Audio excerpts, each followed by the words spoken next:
if you love me. What's up, friends? Welcome to Typology Gifts. It is I, Dan, back with another video for you. And today, you've already looked at the title. You know what this is going to be about. We're going to talk about the occult and what one INTJ says about how it's connected to MBTI and what that means for the validity of MBTI, and in his words, is it a cancer? That's what we're here to find out in this video. This is going to be a fairly long video because his video is 35 minutes, and so it's going to take us at least 35 minutes to unpack it. This could be as long as an hour-long video. I promised it will be well thought out and edited and carefully put together, so hope you enjoy it. But let's just jump right in.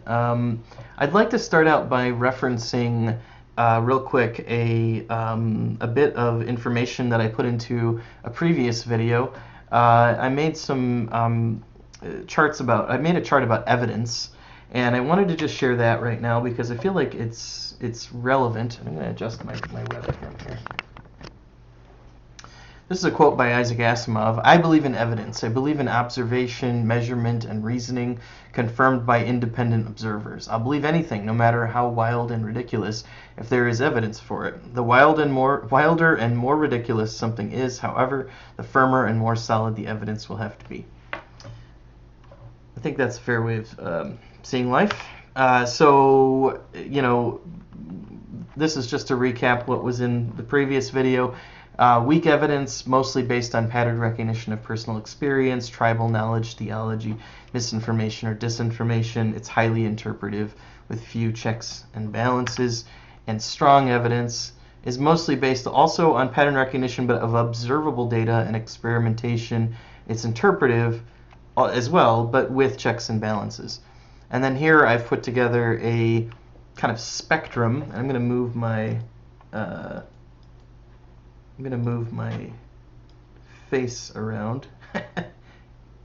Let's see. We're going to the top right, everybody. And shrink it down just a tiny bit. Okay, this is my point of view as to things that have weaker evidence, things that have stronger evidence, where that fits. You can pause it, you can look at it, you can write in the comments if you disagree with me. But so today we're actually going to talk about this one, the occult, and we're also going to see how this INTJ describes it being linked to MBTI and what that means for MBTI, and of course he uses organized religion and holy books as his justification here. So we're going to get into that. If you, fair warning for this video, if you are a religious person, I don't make this video to insult you or to insult your intelligence or anything like that. I want you to see the bias that I'm looking at the world through, which is evidence-based. I spent the first 30 years of my life indoctrinated by fundamental Christianity, and even embraced it of my own will, you know. But I was, of course, heavily indoctrinated. But as I moved to a more evidence-based point of view, my viewpoint on the universe changed, and I realized that certain things weren't lining up. So I would be coming at this video from a non-religious point of view. I don't hold to a religion. I wouldn't necessarily come out and say I'm an atheist, but I would just say I don't hold to any religion. Does that mean that there's not a higher level intelligence beyond the universe? I can't say for sure or not, but I don't think that the evidence supports the existing religions that we have on Earth as being legitimate. So, all right, that's my bias, that's my presupposition from the outset. I know you might disagree with me on that, but I want to just be clear on what my bias is. And there's one other chart that I want to share, which is a question: can the unexplained be explained? We're going to use Occam's razor, which really is it's a tool to it's a thinking tool to evaluate whether something is true or not. Um, so there's a whole host of things that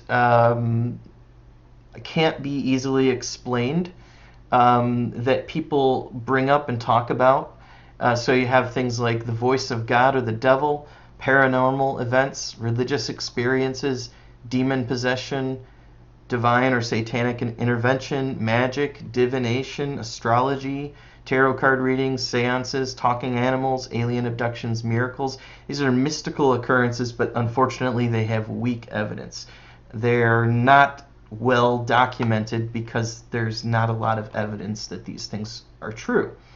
However, we do have a large number of documented, well-known psychological effects that are common among humanity. So we have like the malleability of memory, of how memory can change over time as you recall and re-recall the same information over and over again. You end up sort of rewriting that information and changing it.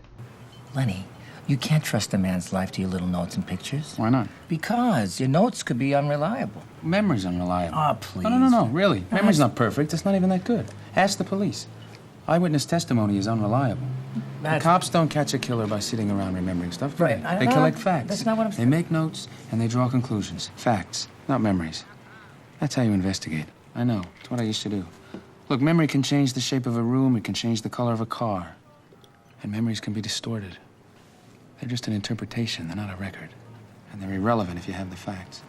To a decent degree on how, you know, our intuition works. We piece together puzzles based on ideas and facts and experiences and emotions. We put it all together and we come to some kind of conclusion. There's also the voice of the subconscious, you know. I think it's pretty clear by how you have the spectrum of people who can access their subconscious, and they make really amazing art, music, and writing. And then there's other people who are not as in tune with their subconscious, and they do more things with their physical body. I think it's a well-documented thing that the subconscious has a very active role to play in our daily life. There's also natural or induced hallucinations. Some people are predisposed to having hallucinations due to, you know, mental genetic makeup. Other people have ingested chemicals to induce hallucinations, and they've also entered into hallucinogenic state through meditation and other forms of mind-altering experiences. You also do have psychological disorders like schizophrenia and other kinds of disorders that cause you to hear things and see things. And we've only just scratched the surface of understanding a lot of these disorders and how they work and how they manifest. So you can imagine, well, those things didn't just start happening now. They have been in existence as long as humans have been in existence, because reality is a hallucination to our perception. Our minds create the world around us by the sensory input that comes in, and it constructs this thing called reality that we accept as being true. But all you have to do is look at optical illusions, tricks of the mind, watch illusionists and magicians to see that perception can be heavily manipulated. Then you have pareidolia, which is pattern recognition. So, you know, this is like seeing Mother Teresa in a piece of toast, or you know, the mind creates patterns to understand things that it doesn't understand, because that's how we've survived. We've evolved that way. If we didn't do that, we wouldn't have been able to survive, because we needed to be able to see if there was motion over here and everything else is normal. Does that mean that's a threat? We had to put two and two together, so to speak, and we had to see the patterns that if I do this or if I go here, that it means something. It means something's going to happen. Or if the weather is a certain way and you know, other factors are in play, that's going to mean something for the future crops, So we've had to like rely on our pattern recognition to survive either as hunters and gatherers. And that pattern recognition causes us to see lots of patterns where there aren't any. Or they're just random noise, but we can see these patterns in the random noise. You also have mental illness. People go through phases of life where their mental health changes, and this weakens their ability to hold their mind together, and they can see things and hear things. It opens up the door for hallucinations quite a bit. There's also the placebo effect. You can believe something is true, and your body can actually cause you to experience it. And this is a very well documented, known effect. You also have fallacious thinking. You might have certain ways of thinking in your mind that override your reason and cause you to believe something is true, but it's based on a fallacy. It's based on an illogical foundation. Of course, I mentioned a little bit ago optical illusions, but I mean, you could say that in the entirety of everything around you is an optical illusion. But the fact is, people have been able to create optical illusions by manipulating our perception and making us see things that aren't really there. There's also dreams and daydreams. I don't know about you, but I've had some pretty crazy dreams. I've also had some daydreams. I've had some very realistic daydreams. And you kind of come back to them as if you were really there doing something. I've also had lucid dreams, which felt as real, or if not more real, than real life. Of course, there's brainwashing. That can cause you to see things. The power of suggestion is very strong, and watch Darren Brown, some of his videos to see this in effect. But brainwashing can be a profoundly strong effect that can cause you to think you have seen or heard things because you have been primed to think that you will see or hear those things. So that's something else to think about. And then paranoia. When we are in a state of paranoia or agitation or anxiety, we can invent scenarios in our own minds as to what's happening and can create sounds that aren't there or see things that aren't there because of a heightened adrenaline-fueled sense of anxiety. So we have all these well-known psychological effects on one side, and then you have all these unexplained phenomena on the other side. And if you use Occam's razor, which is just a way of thinking about the world, it's just a way about deciding whether you think one thing is true over another, the mechanism of Occam's razor comes down to what is the simplest, easiest, most logical explanation for the situation, the one that's the simplest. It doesn't require the most amount of justifications or leaps in logic or rationalizations to the nth degree. What's the simplest explanation? So is the simplest explanation that God and the devil are talking to us, and that like magic is real, and demon possession is real, and astrology is real, and animals can talk, and people are getting abducted by aliens, and that miracles are happening? Is that all the simplest, most logical explanation for all of these things? Or is it more likely that one or many of these well-known psychological effects are in play and are causing our perception to change in some ways, and then we are misattributing those changes in perception to some unknown or unexplained phenomena? Because we don't know, we don't keep in our minds like thinking about, wow, it's, this must be the placebo effect, or this must be because of some brainwashing that I experienced. Maybe you wouldn't even know that you had experienced it. Or if you have a psychological disorder that hasn't been diagnosed, how would you be able to identify that unless it had been a crippling kind of thing that caused you to go and get it diagnosed? So to me, it makes way more logical sense that these well-known psychological effects are causing things that make people think that mystical occurrences have happened or are happening.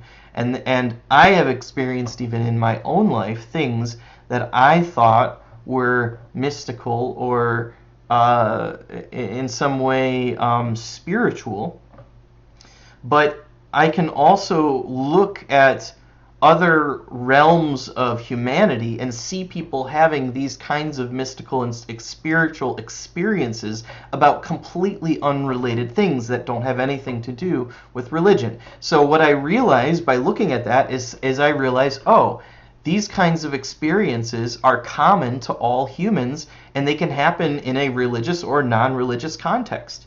So bear that in mind. I wanted to tell you this before we watch this video about the occult. Is my point of view is, one, evidence-based, and two, I believe that you can easily, very easily attribute all forms of mystical occurrences or phenomenon to one or many of these well-known, well-documented, well-studied psychological effects. So this video that we're about to watch is by a guy named Ben. He has a channel called INTJ on YouTube. It has almost 10,000 subscribers, and as you can see, it's investigating nonsensical typology jargon. So very he's right out there with it. So if we go to his videos, you can see, and what I found out was he had a lot of MBTI videos. He had a change of heart because he looked into Carl Jung. He found things about Carl Jung that really upset him regarding Jung's experiences regarding phenomenon in his life and his study of occult symbology and things. Because if you look at Man and His Symbols, which I haven't finished reading because it's so dense, but like even the beginning of it, Carl Jung talks a lot about all different kinds of symbols. He's just very knowledgeable about many, many different kinds of symbols. So it's unsurprising that you would find similarities to other kinds of symbology. And Carl Jung was a religious man, so he had a number of points of view on religion. Not all Christians would agree with his points of view, but the point is he had a religious background and belief system. So one other thing to mention is it looks like Ben purchased intjs.org and created some content around this. Interestingly enough, he didn't put his name on it. He didn't want to put his name on it. He does have a lot of source references here at the bottom, but unfortunately there's a few things that appear to be entirely made up.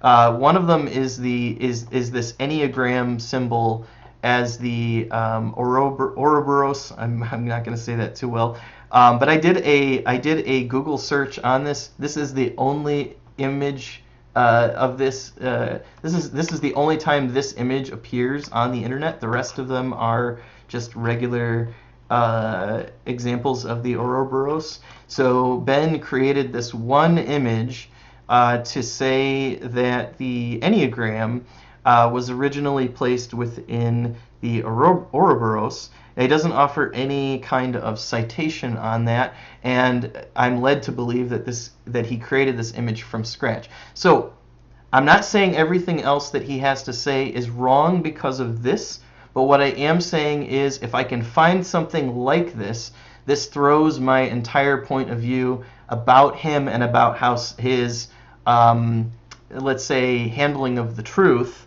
is now thrown greatly into question. And we're going to watch the video together, and I'm going to explain that in more depth. Now, I'm not saying I'm going to defend MBTI at every step here, because if you remember my chart over here, we're going to switch back. I'm not necessarily saying that I think MBTI is like super factual, okay? There's like all these other things that have much more evidence behind them. So, I mean, I put MBTI on the weaker evidence side of things. But look, I run a gift recommendation website based on personality type. So that shows you how seriously I take it. It's just an interest of mine. I think it's fun, and I think it can help people improve their lives. But I don't think it's super like crazy evidence based the same way that other sciences are. So I just want to frame that too. Like, I'm not going into this necessarily going to defend MBTI at every turn, but what I do want to do is I want to evaluate Ben's points, and I want to use a whole lot of introverted thinking here to evaluate the rationality of what he's got to say, and to even also compare them to other views that he has. And I think it'll be an interesting journey. So thanks for sticking with me for 20 minutes already with the preamble of this video before we've even gotten into it. I just wanted to make sure that I gave you all the context that you were going to need to get this with me. There's a lot of really creepy music throughout the video too, so I feel like that's kind of like a bit fear-mongering and like a little bit manipulative. So it's sort of like if you want to share some information about something and you want to be on point and be factual, don't emotionally manipulate me into agreeing with you. Like let's let the facts stand for themselves. So preemptive apology for whoever's watching. You're gonna have to listen to this creepy music. That's just how this video is. So let's switch over to the video and get it moving.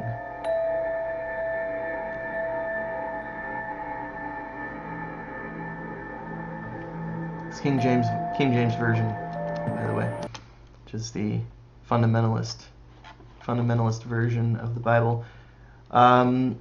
So let's see, I'm going to move myself down here. We're going to read this together. We must give psychoanalysis more time to influence people from many centers ever so gently to transform Christ back into the soothsaying God of the vine which he was, and in this way absorb those ecstatic, instinctual forces of Christianity. So, all right. Look, Carl Jung had some very odd things to say. I'm not going to sit here and say that he didn't, because he absolutely did. But the question is, does MBTI nowadays represent any of the weird things that Carl Jung said? I don't know. Let's continue.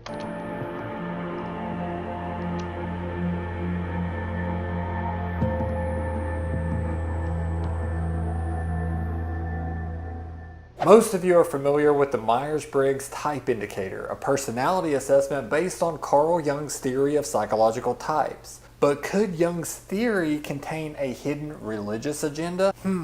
Let's find out. First, all right, hold on a second. I mean, Ben's video has a religious agenda, so I don't know. Just it's automatically off the bat. He's not coming at it as from a strictly logical point of view. He is coming at it from a religious point of view. He has a specific theological point of view that he's going to present as a counter-argument to what Carl Jung said and did and things. So just to be clear here, Ben, like, you have to be fair. You're saying that Carl Jung had a religious motivation. You also have a religious motivation. So let's just put it all out on the table. First, let's examine Jung's background, because his major theories came from his occult studies and demonic influence. Jung grew up in a religious home that was filled with bizarre supernatural experiences. Occult researcher Dave Hunt said that, quote, Carl Jung grew up in a haunted house where the poltergeist activity was so intense that his mother kept a daily journal of the spirit activity. Okay, so right off the bat, like, he's made a lot of assumptions. He's assuming poltergeists are real. He's assuming spirits are real. So like, there's a lot of presuppositions here that could be explained. Let's go back to Occam's razor here. Did Jung's mother suffer from some kind of mental disorder? Is that possible? Is that a possible explanation for what happened?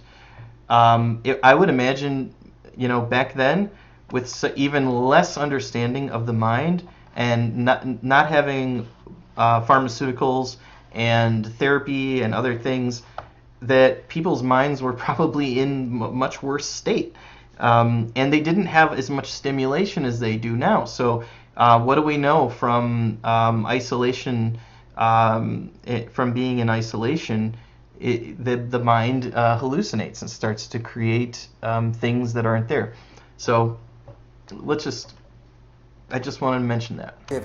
This spiritual atmosphere clearly had a profound impact on Jung, and he soon developed an intense interest in studying religious concepts. However, he soon began to doubt the Christian religion in which he'd been raised, and he soon abandoned the faith and began to engage in occult practices. Jung held seances and even wrote his dissertation on the subject. He practiced alchemy, astrology, tarot cards, and even consulted horoscopes. He once wrote that, quote, "In cases of difficult diagnosis, I usually get a horoscope."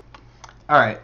So first of all, if you believe that these things are satanic and demonic and stuff like that, then you can follow right along with Ben and his arguments. But if you just think that these things like horoscopes and divination and whatever are just effects of intuition and illusion and pareidolia, known psychological effects, then there's nothing demonic happening here. It's Carl Jung, maybe he was an INFJ possibly, and I don't know if you know other INFJs, but there's a lot of INFJs that are into like astrology and tarot card reading and things like that. So it doesn't surprise me that Jung might have been. But what did that mean, that he was consulting and consorting with demons or devils? Like, come on, that's a stretch. That's a real stretch.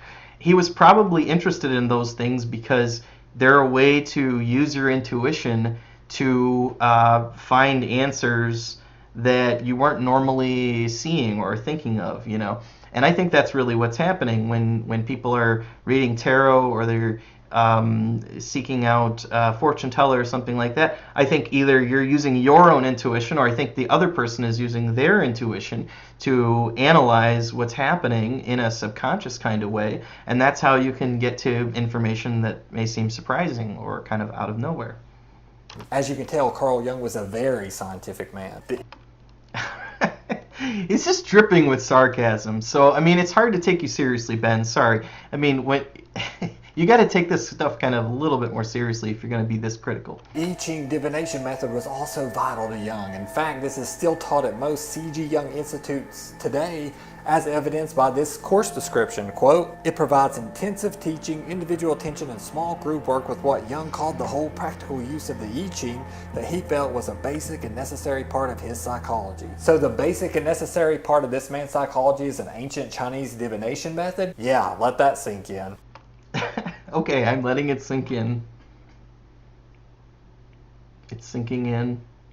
It doesn't mean that he was consorting with demons or that there's some spiritual layer to this. I mean, Jung was interested in all kinds of symbols and religions and practices. So yeah, I mean, that's like, the dude was very into this stuff. So it's not surprising.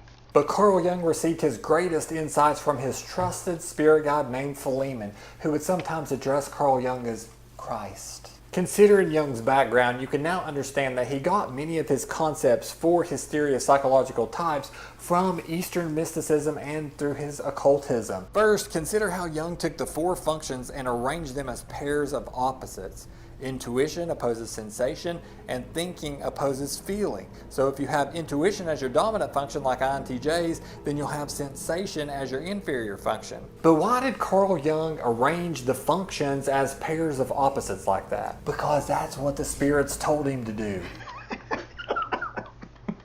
I'm sorry. Yes. It's funny. It's a funny video. In his book, Memories, Dreams, Reflections, Jung describes an experience in which, quote, ghostly entities haunted his house and contacted him. Jung. Okay, so let's like use Occam's razor here for a second. All right. Did Jung get this idea of duality from demons and spirits, do you think? Or do you think he got it from his own subconscious and the things he read and the philosophies he'd read about? Like, let's use Occam's razor. Which one of those do you think is more likely? Do you think he got it from spirits, or do you think he got it from his own subconscious and from things he read? I'll let you be the judge of that. Describes a series of paranormal events, and all this crazy stuff starts happening. His children are seeing figures move across the room, and all of a sudden the doorbell rings, and it just keeps ringing nonstop. Everyone goes in there, but no one at the door. He can literally see the doorbell moving, and then they begin to speak to him through Philemon, and then he writes it down as the 7 sermons to the dead. And the spirits told Carl Jung some very interesting things. First, they tell Jung that we are made of pairs of opposites. The pairs of opposites are qualities of the pleroma, which are not, because each balanceth each. As we are the pleroma itself, we also have these qualities in us. This is why Jung sees everything as pairs of opposites. We have a male side, but we also have a female side. We have intuition, we have sensation. All right, so it doesn't. It's breaking my brain. Okay. First of all, there's the question of what was Jung going through. All right. Now I haven't looked into this, so I don't I haven't read the stories of what Jung was going through with the doorbell and his kids seeing hallucinations and stuff like that. But again, we can come all the way back to the very beginning of this video. Let's talk about Occam's razor.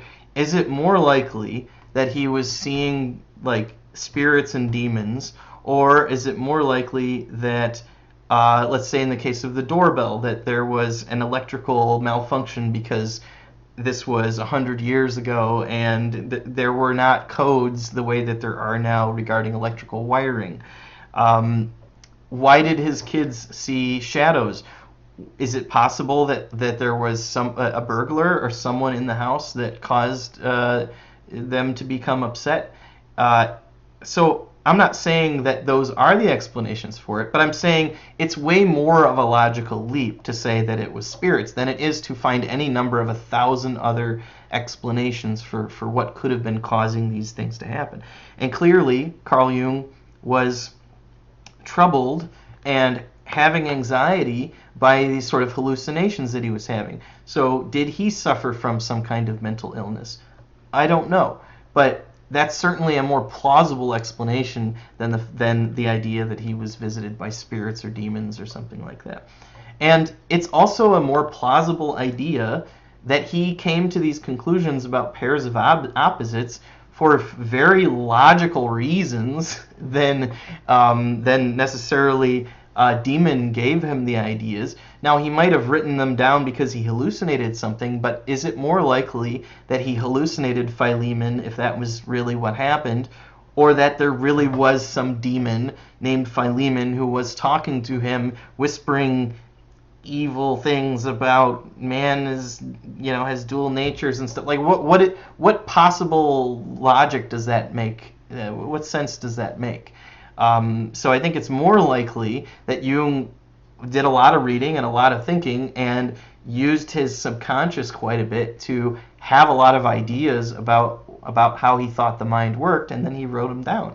I think that's a way more logical explanation for how we got to this than satanic influence, which doesn't make any sense. Why would Satan or a demon give a human such a silly thing as man works like this, and I'm trying to lead you astray by telling you this? It just doesn't make any sense at all. You have to create all kinds of extra logical leaps to get there. And so on and so forth. And this concept of pairs of opposites is a duality that makes up a fundamental teaching in mysticism and occultism. For example, a Theosophy magazine from 1889 taught that, quote, the fundamental teaching of occultism, that everything in the manifested world is necessarily dual in its nature, and that, quote, in all things we perceive duality, the pairs of opposites. Which, by the way, is also a very common theme in Christianity, because you have God and the devil, heaven and hell, saved and lost. There's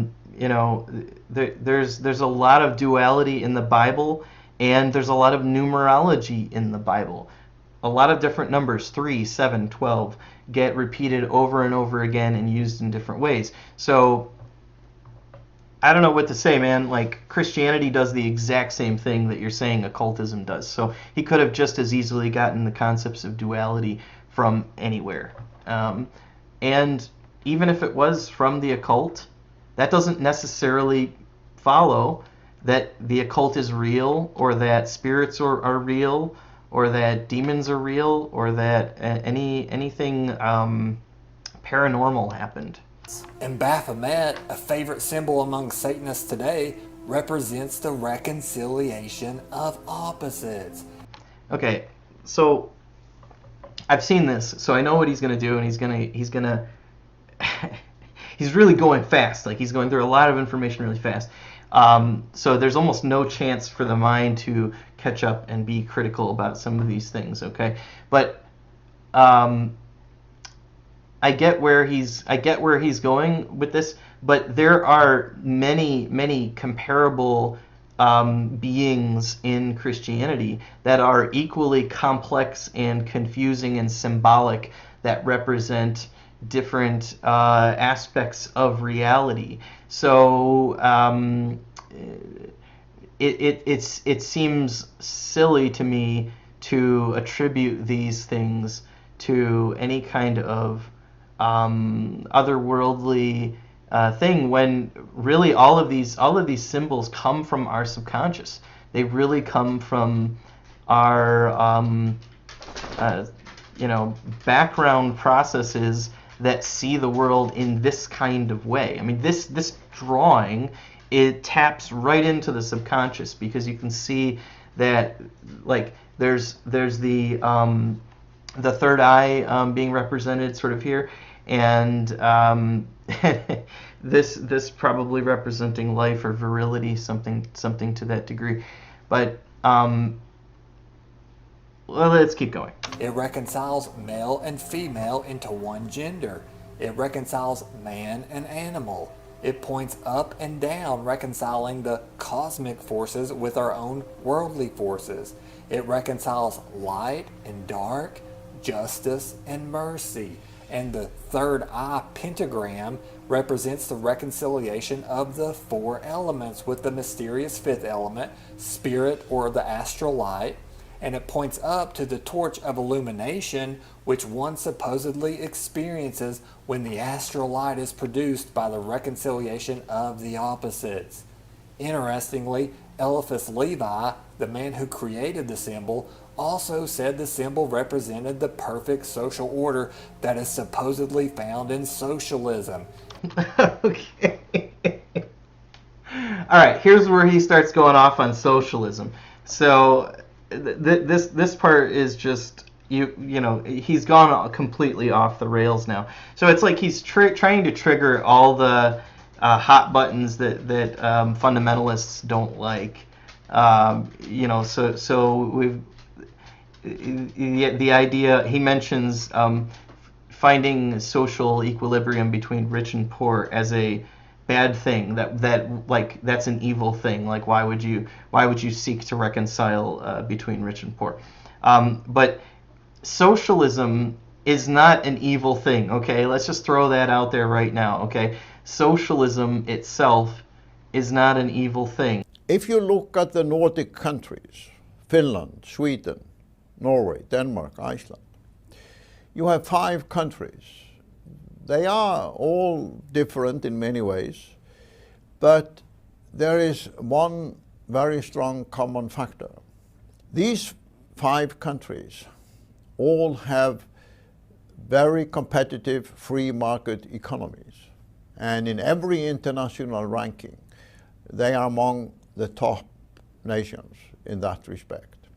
And their economic success in recent decades demonstrates that the Nordic free market economies perform extraordinarily well. They have produced global companies that dominate many other parts of the world. But at the same time, these 5 Nordic countries have developed a social welfare system where everybody, irrespective of their income and class, gets the same right to education, to health care, and to equal treatment in any economic way.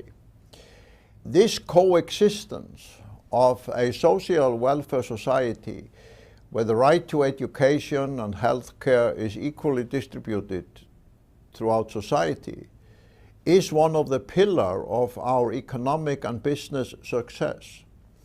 So you cannot find any business organization in any of the Nordic countries which is advocating that we should decrease this social welfare system. On the contrary, the prominent business leaders of our countries realize that the evolution of this social welfare system in terms of education and healthcare is one of the major reasons why the Nordic businesses have been globally so successful and why our market economies have grown so aggressively. Why? Because if we have an established system that takes care of the sick when they need it and allow every kid to be educated to the fullness of its potential, the business leaders can concentrate on the business. They don't have to worry about the health insurance and everything that goes with this complicated system where you don't have a universal educational or health rights. So the Nordic formula, not just the Icelandic one, but also from Norway, Sweden, Finland, and Denmark, has created what The Economist, the preeminent weekly economic newspaper in the world, deemed a few months ago perhaps the most successful economic model in the last few decades. So when my American friends call it socialism in a very negative term, I ask them, look at our business record, look at our economic record, look at the growth rate, look at the prosperity, look at the global companies, look at the innovation that takes place within this framework. And if you do that, the evidence is absolutely clear. To provide everybody with the right to education and healthcare is a formula for economic and business success. What is evil is corruption and a rich higher class of 400 or 500 people destroying the earth and causing many people to die of hunger, starvation, and dehydration and illness because they don't spend their money taking care of humanity. They spend it on yachts and they spend it on themselves. That's evil. Just so you're clear, then that's evil, okay? But redistributing wealth so that people don't die of starvation and have health care and things like that, that's not evil, okay? That's what socialism is. Now, there has been corrupt implementations of socialism, just like there are some very corrupt implementations of capitalism, of which we experience in the United States today. Let's keep going. What is socialism and communism all about? The reconciliation of rich versus poor by abolishing private property. And communism was founded by Karl Marx, who, according to Richard Wurmbrand's book, Marx and Satan, may have secretly been a Satanist. All right, just to be clear, socialism and communism are not the same thing, okay? They're not the same thing. Are we clear on that? Are we also clear that by being a socialist, you're not a Satanist? Because that seems to be the implication here. Oh my goodness, so many logical leaps. I can tell you're an INTJ because you don't use introverted thinking hardly at all. You need to really think about what you're saying. And a 1984 article published in the magazine Lucifer said the following, quote, "Inquirers ask, should we resist evils or take them as they come? When the fact is that all these are pairs of opposites which must be reconciled if any progress is to be made." And you see this concept in Eastern religions such as Hinduism or Taoism, represented by the yin and the yang symbol of the light and the dark united into one unit. See, to me, his criticism of the yin and the yang is a bit like arguing about Harry Potter versus Lord of the Rings or something like that. It's like, your religion is wrong because my religion is right. Who is to say if the yin and the yang... I mean, I find more truth in the equilibrium of nature and matter and order than I do in talking serpents and talking donkeys. So, I mean, if I'm going to compare religions, and I'm not saying I'm a Buddhist, but I'm just saying if we're going to compare, reality here, or which things are realistic, there's a lot of really far-fetched things in fundamental Christianity. So, but I mean, this video is not to be critical of Christianity, nor is Ben willing to be critical of Christianity here. He's criticizing another religion as having ties to, evil, because he believes in a different religion.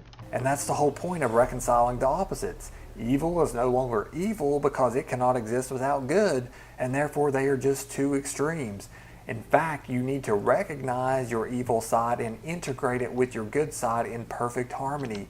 I mean, that sounds like pretty good sense to me. I think reconciling your subconscious with your conscious, and your dark side with your light side, is a really important part of self-actualization and growth. And balancing the opposites in your life will lead to power or liberation. Another thing the spirits taught Jung was that Abraxas was the highest god. Now, keep Abraxas in mind because I'm going to say something about him later in this video, but it's important to understand that Carl Jung is essentially a Gnostic. In fact, a man by the name of Dr. Chalquist read the Gnostics and Jung back to back, and he has written an in-depth research article about this on his website. And what he did was he took all of Jung's concepts and juxtapose those with the Gnostic teachings, and you can basically see that they line right up. Now, what do Gnostics generally believe? Well, Gnosticism comes from Kabbalah, and it parallels many concepts from Buddhism, Hinduism, etc. But generally, they think that the world has problems because it was created by a lesser ignorant God, usually defined as Jehovah of the Bible, go figure. All right, so he doesn't like this Gnosticism because it's a different kind of fan fiction than he prefers. So he's like, I like this holy book over here, but I don't like this holy book over here. Therefore, that one's bad and evil and wrong and incorrect. So, I don't know. I'm not seeing the logic here, my friend. It's kind of like you have your theological point of view. Jung had his theological point of view. It was fueled and inspired by Gnosticism. You have your points of view, which are inspired by fundamental Christianity. That's just two different, religions among thousands of religions. So, yeah, to someone like me, it's, this versus that. Who trapped matter, which is bad, with the spirit, which is good. And the ignorant God accidentally created most of us with a hidden spark of divinity, sometimes called the God within, the true self, or the ultimate reality. And through hidden knowledge, the gnosis, and self-discovery, which usually involves occult techniques, spirit guides, and reconciling your opposites, we can find our true self, the God within, the ultimate reality, whereby we can attain liberation. All right, this sounds like this could be flipped around on Christianity, fundamental Christianity. So I could say through prayer to God, through the Holy Spirit and Jesus Christ, using Christ as your spirit guide, and reconcile with God, you can find your true self as a child of God. Which the God within, in the Bible you're called a child of God, and you have Jesus within you, within your heart, so you do have a God within, and then therefore attain liberation. So I see a parallel between Gnostic viewpoint and Christianity 1-to-1. Seems like exactly the same thing to me, just different words, different points of view. Or salvation. Now let's talk about the four functions. Jung described us as having perceiving functions, judging functions, and the psychic flow of energy of each function. Now compare that to Buddha's 5 skandhas or aggregates, which describe us as a collection of 5 changing processes. The processes of the physical body, of feelings, of perceptions, of responses, and the flow of consciousness that experiences them all. I mean, he reads these things so sarcastically that it's clear he's not giving them a fair logical shake. He's just he's emotionally invested. He's using a lot of introverted feeling. He's emotionally invested in what the outcome of this what's true or not. I don't think it matters. I don't think it matters if Jung and Buddhists believe that there are 5 different manifestations of the universe or of will or things like that. You find similar things in Christianity all the time. There's all kinds of numerology in Christianity.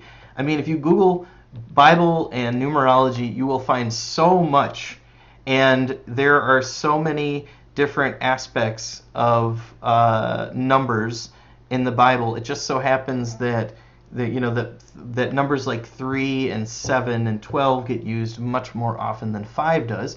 But you can't be critical of something because it uses numerology, because the Bible is chock full of numerology. I'm just saying.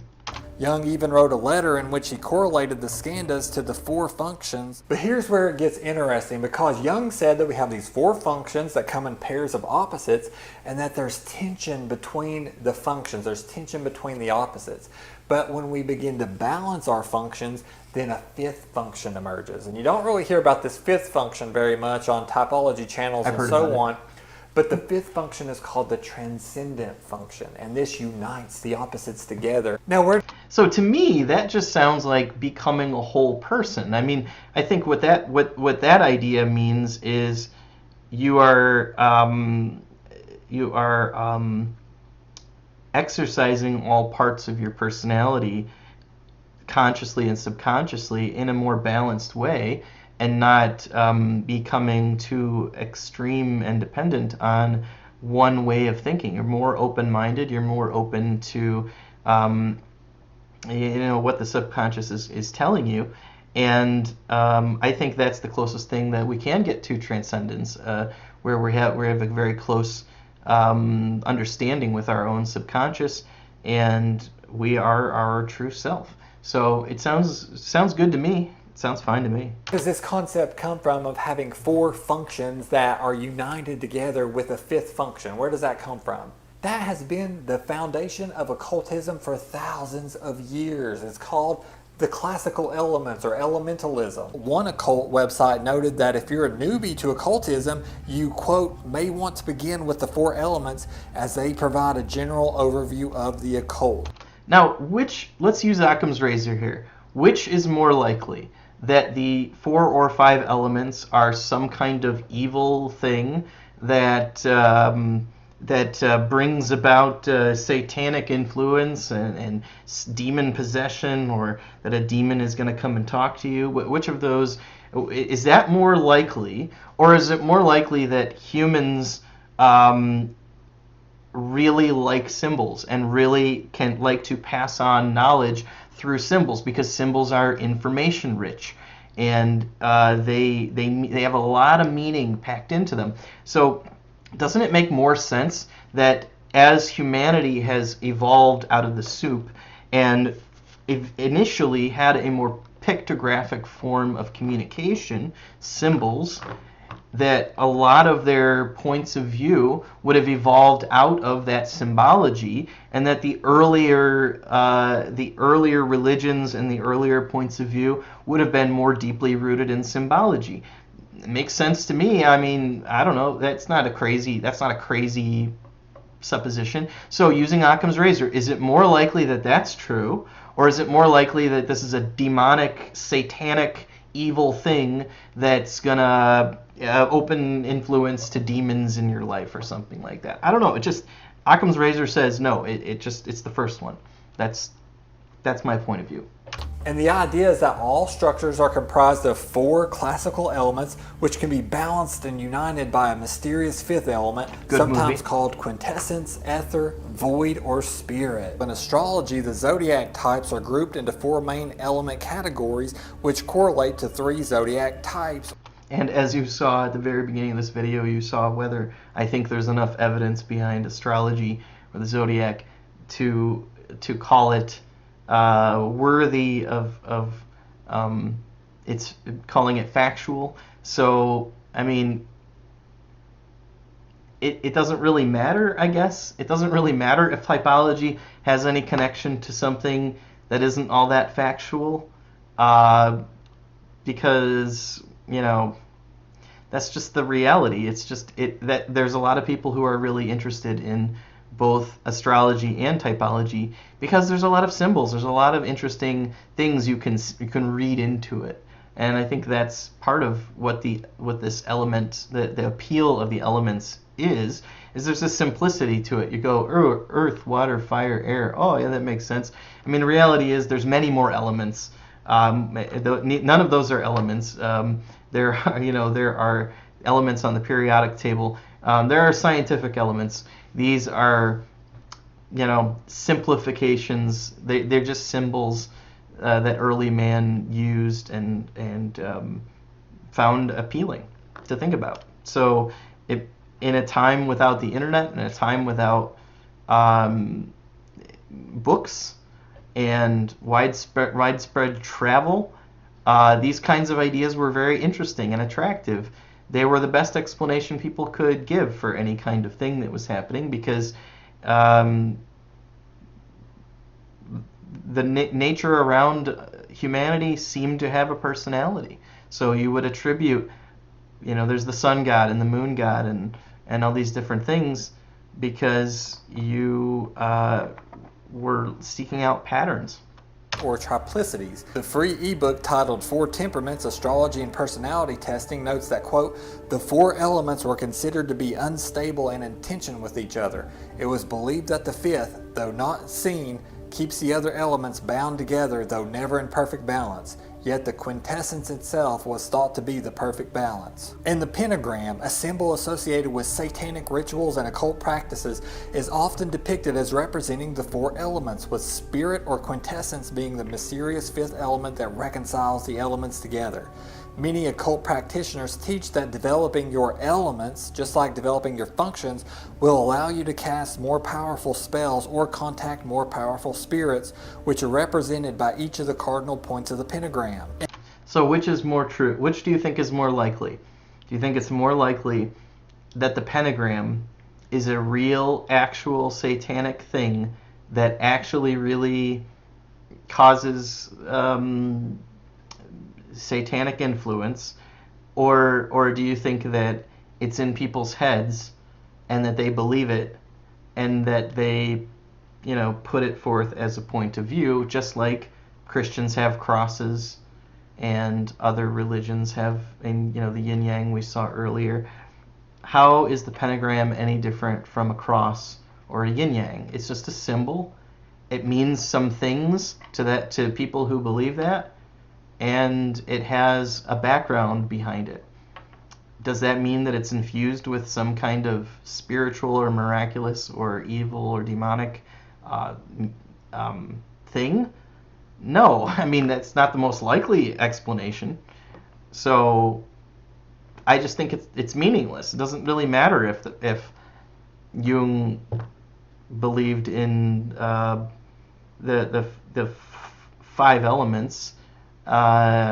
He could have believed in whatever he wanted to believe. It doesn't really affect his ideas, because we can evaluate his ideas and we can decide whether we like those ideas or not, and we don't have to be religious or non-religious or Satanists to evaluate any of those things. We can just observe real life. So I think it's kind of a moot point. In alchemy, the 4 elements made up everything, and creating a But it makes perfect for a balance good of the 4 fear-mongering elements would video, produce though. the 5th element, often called the Philosopher's Stone, allowing Which I'll them to admit is kind of transform entertaining. lead into gold. The 5th element was also called the Elixir of Life, which supposedly brought about immortality. Empedocles, another occultist, correlated the 4 elements to 4 gods. By the way, in Christianity, it's the blood sacrifice of Christ that leads to immortality. So you can take this way or that way that leads to immortality, but they're both religious concepts. So take your pick. The dominant element in your body, kind of like the dominant function in your mind, would produce personality traits that mirrored that of the corresponding god, and you could gain insight into yourself by worshiping or contacting that god according to esoteric teachings. See, now to me, I would say, is it more likely that you're contacting some god within you, or is it more likely that you're communicating with your subconscious, which is a real proven part of your psyche that's doing background things and that you can actually communicate with. Which is more likely? Occam's razor. By balancing the elements in your body, you could achieve greater health, wisdom, and experience the ultimate reality. The four humors of Hippocrates, as well as Galen's temperament theory, all contain the same basic premise of the classical elements, and many occult websites have associated Jung's four functions with the four elements, with one person noting that, quote, Carl Jung was the first modern psychologist to identify personality types based on the four elements. You'll even see that the Eastern mystic religions of Tibet, Japan, Greece, China, Hinduism, and even Buddhism all teach that the four elements are there and that they often present as a way of salvation or liberation. For example, quote, in early Buddhism, the four elements are a basis for understanding that leads one through the unbinding of rupa or materiality to the supreme state of pure emptiness or nirvana. So, I mean, to me, you could find the exact same parallel in Christianity, just with a few slight tweaks. So you could say, in Christianity, the blood of Christ is a basis for achieving salvation that leads one through unbinding of sin to the supreme state of salvation or immortality. It's the same but different. I mean, you just plug and play different words and concepts and you get the exact same thing. That's what I want you to see if you watch this video, Ben, is that you have a religious point of view, just like Buddhists have a religious point of view, just like Satanists, just like any other religion has their own point of view. You have the exact same thing. You just think that your point of view is right, just like they all think their point of view is right. But do you see how Carl Jung takes the concept of the pairs of opposites that the demons told him about, and he takes this concept of the four elements with the fifth function that unites them all together, both always taught as a foundation of occultism. He takes them and he rewords them a little bit, and then he puts his theory up within this framework so that without even knowing it, your mind is being conditioned to think in terms of opposites and to think in terms of these four elements that are opposing one another in intention and so forth. Okay, but you have your own theological point of view and your own theological priming of how we should think about spiritual things or how we should think about ourselves or our own spiritual nature or something like that. And you also accepted it as a given that Jung got these ideas from demons and from Philemon. You just accepted that. You didn't give any critical thought to that as to whether or not that actually really happened or whether or not Jung got those ideas from things he read and from his own subconscious. I don't know. I mean, like, which one seems more likely? So he's teaching everyone occultism without people even realizing they're practicing occultism.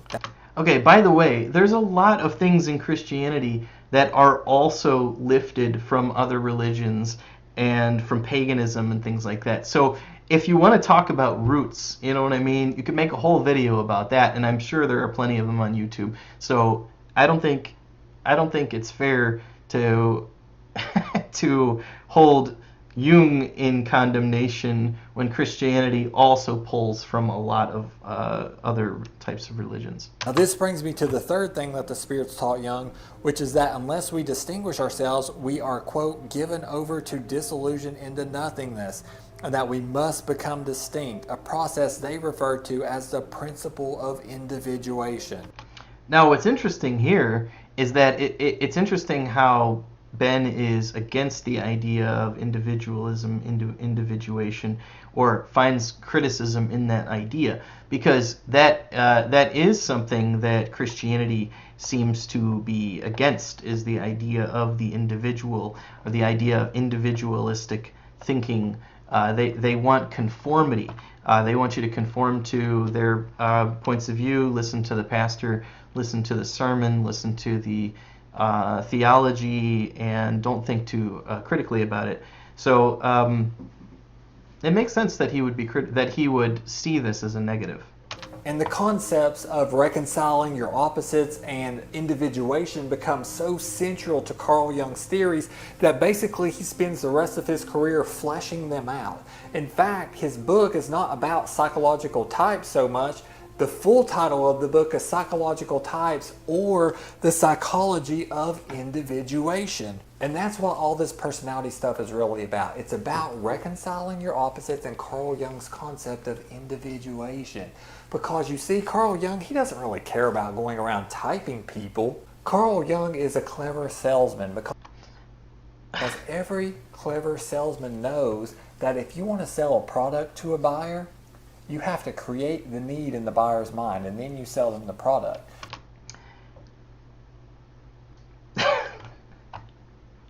He's really made some crazy logical leaps here, and I don't even know where to start with this. So I'm just going to leave it to your own judgment. If you listen to what you just heard and that made sense to you and you're on board with this, then, by all means. But none of what I just heard sounded like logically constructed arguments. So personality theory is the need because it shows you you're broken. And then Carl Jung's going to fix you with his concept of individuation, because you see, according to Carl Jung, it's not a good thing that you are a personality type. I mean, if you're an INTJ or INTP or INFP, that's not a good thing, because somewhere along the line, some trauma happened to you or something happened, and you used to have your 4 elements or 4 functions all united, but something knocked them out of whack, and one of your cognitive functions bubbled to the top, and you had to rely on that one cognitive function more than the others, and then that knocked you off course and you lost your individuality, and now you're just a mere personality type. You're just one of 16 types or 9 types or whatever. Okay, but even if that was his point of view on it, that's just his point of view of how he thought you could become a more whole person. I don't see any problem with those ideas, I mean, actualizing yourself and not behaving like a caricature sounds like a reasonable thing for somebody to try to do. I don't see a problem with it. So it sounds like growth. It sounds like growth as a human to me. And so Carl Jung's going to fix you with his individuation concept, and that's what the reconciling your opposites is all about, because when you go through individuation, you have to go through the process of reconciling every opposite you have. I mean, I don't see a problem with that. I don't see a problem with reconciling your opposites and finding individuation. It's better than dehumanization, which religion often does to people. It takes away their individuality and their ability to think for themselves, and dehumanizes them in many ways, and treats them like expendable drones. If you're a male, guess what? You have a female side that you have to develop in yourself. Which I think you that's have an true. Unconscious mind, and you have to bridge that with your conscious mind. I think that's you true have a as dark well. side, you need to bridge that with your light side, Yeah. and so on and so forth. And you go Sounds through good. all these things, and of course you use occult methods like active imaginations, which is trying to induce hallucinations. Wait. How is having an active imagination an occult practice? I'm just my mind is getting blown here by this video. I saw that the first time I watched this, but it's just blowing my mind that he's saying things like this. Active imagination is an occult thing.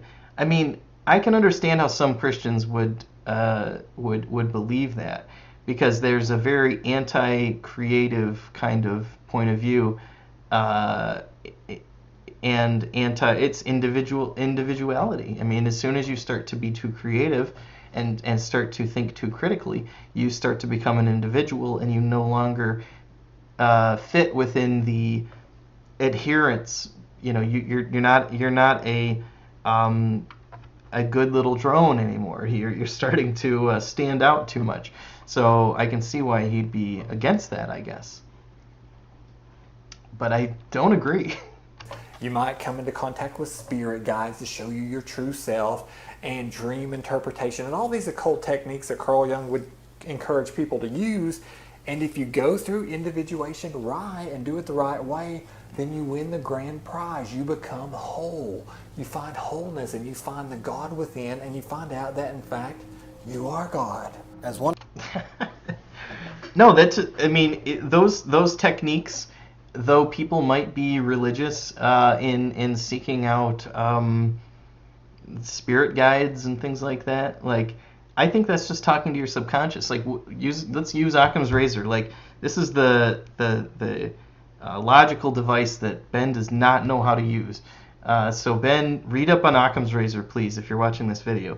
But does it make more sense, even if Jung told people, hey, go seek out spirit guides or something like that? Like, even if he straight up said go do that, does it make more sense that that those people actually communicated with spirits, or that they somehow talked to their subconscious, or talked to the subconscious of someone else who was a highly intuitive individual?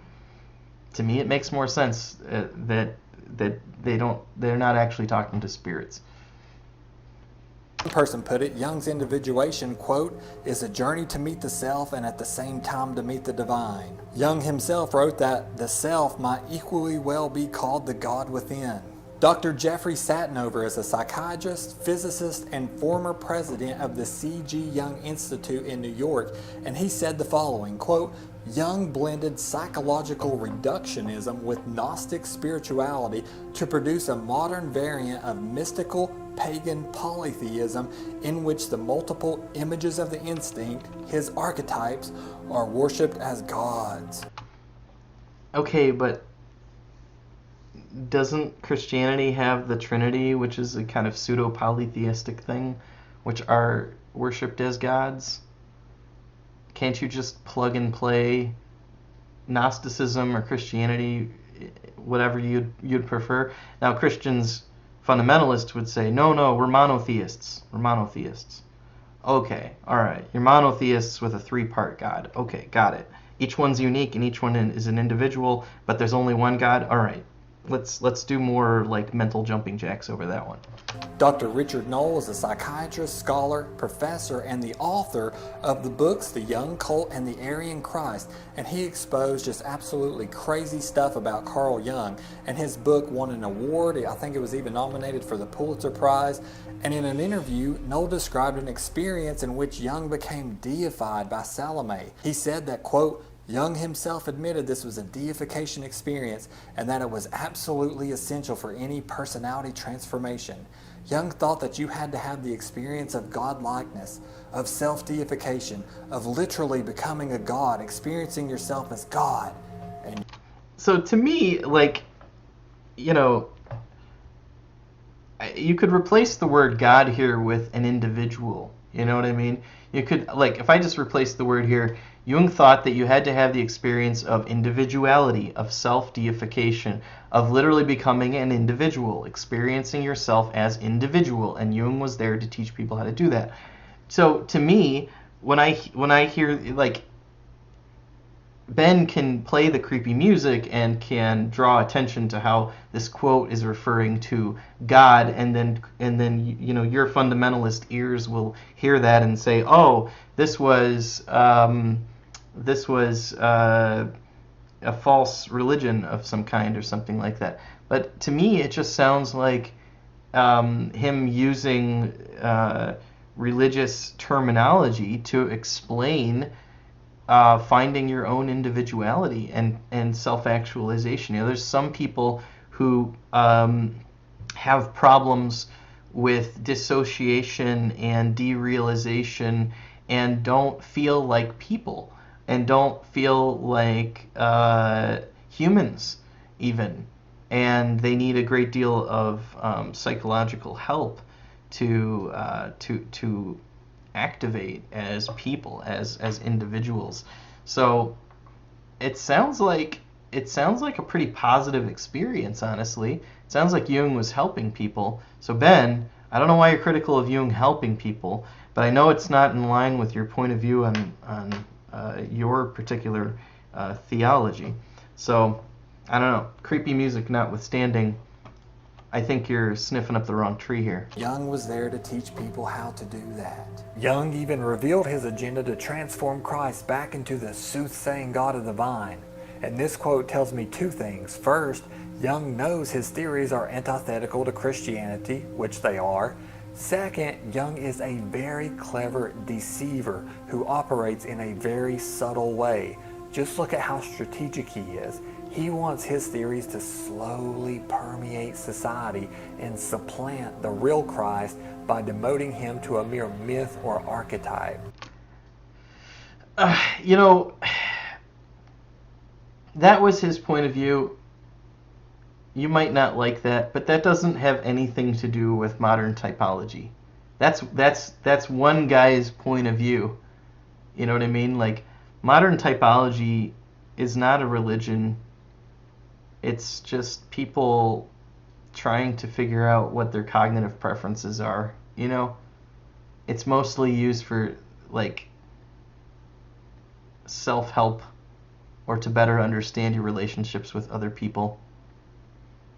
It's not about destroying a religion. And in the book, The Other Worldview, Exposing Christianity's Greatest Threat, Peter Jones quotes one of Jung's private conversations with his own soul, aka Philemon. I think Christianity's greatest threat is the internet, because the more people who get information are going to abandon it. In which Jung was instructed to, quote, no longer be a Christian, and that his new calling would be, quote, the new religion and its proclamation. And this quote is a perfect example of what the Bible is referring to when it says that, quote, in the latter times some shall depart from the faith, giving heed to seducing spirits and doctrines of devils. And if you begin studying the occult, you'll see the same teachings appearing over and over again after people contact their disembodied spirits. It's all about reconciling opposites, ascending to higher levels of consciousness, abandoning Christianity for a so-called higher truth, becoming enlightened, becoming a god, and so on. Now again, MBTI... So is it more likely that MBTI is a tool of Satan to lead you away from the one true God? Or is it more likely that Carl Jung was really interested and fascinated by a different theology than Ben has? Occam's razor says that Carl Jung was just interested in a different theology than Ben has. All right. Is based on Carl Jung's theory of psychological types. They use the 4 functions that Jung uses, just like I showed you. It's pronounced Jung. That's driving me crazy. It's not Jung, it's Jung. Okay, go look it up. It's Jung. Carl Jung. Carl Jung. Carl Jung. Carl Jung. Carl Jung. Carl Jung. They're based on the 4 elements. They use the concept of opposites, which is something Jung got from his demons. And what is the purpose of the Myers-Briggs type indicator anyway? Well, if you go to their website, they tell you, quote, the purpose of the Myers-Briggs type indicator personality inventory is to make the theory of psychological types described by C.G. Jung understandable and useful in people's lives. Wow, that sounds like a malevolent mission, if you ask me.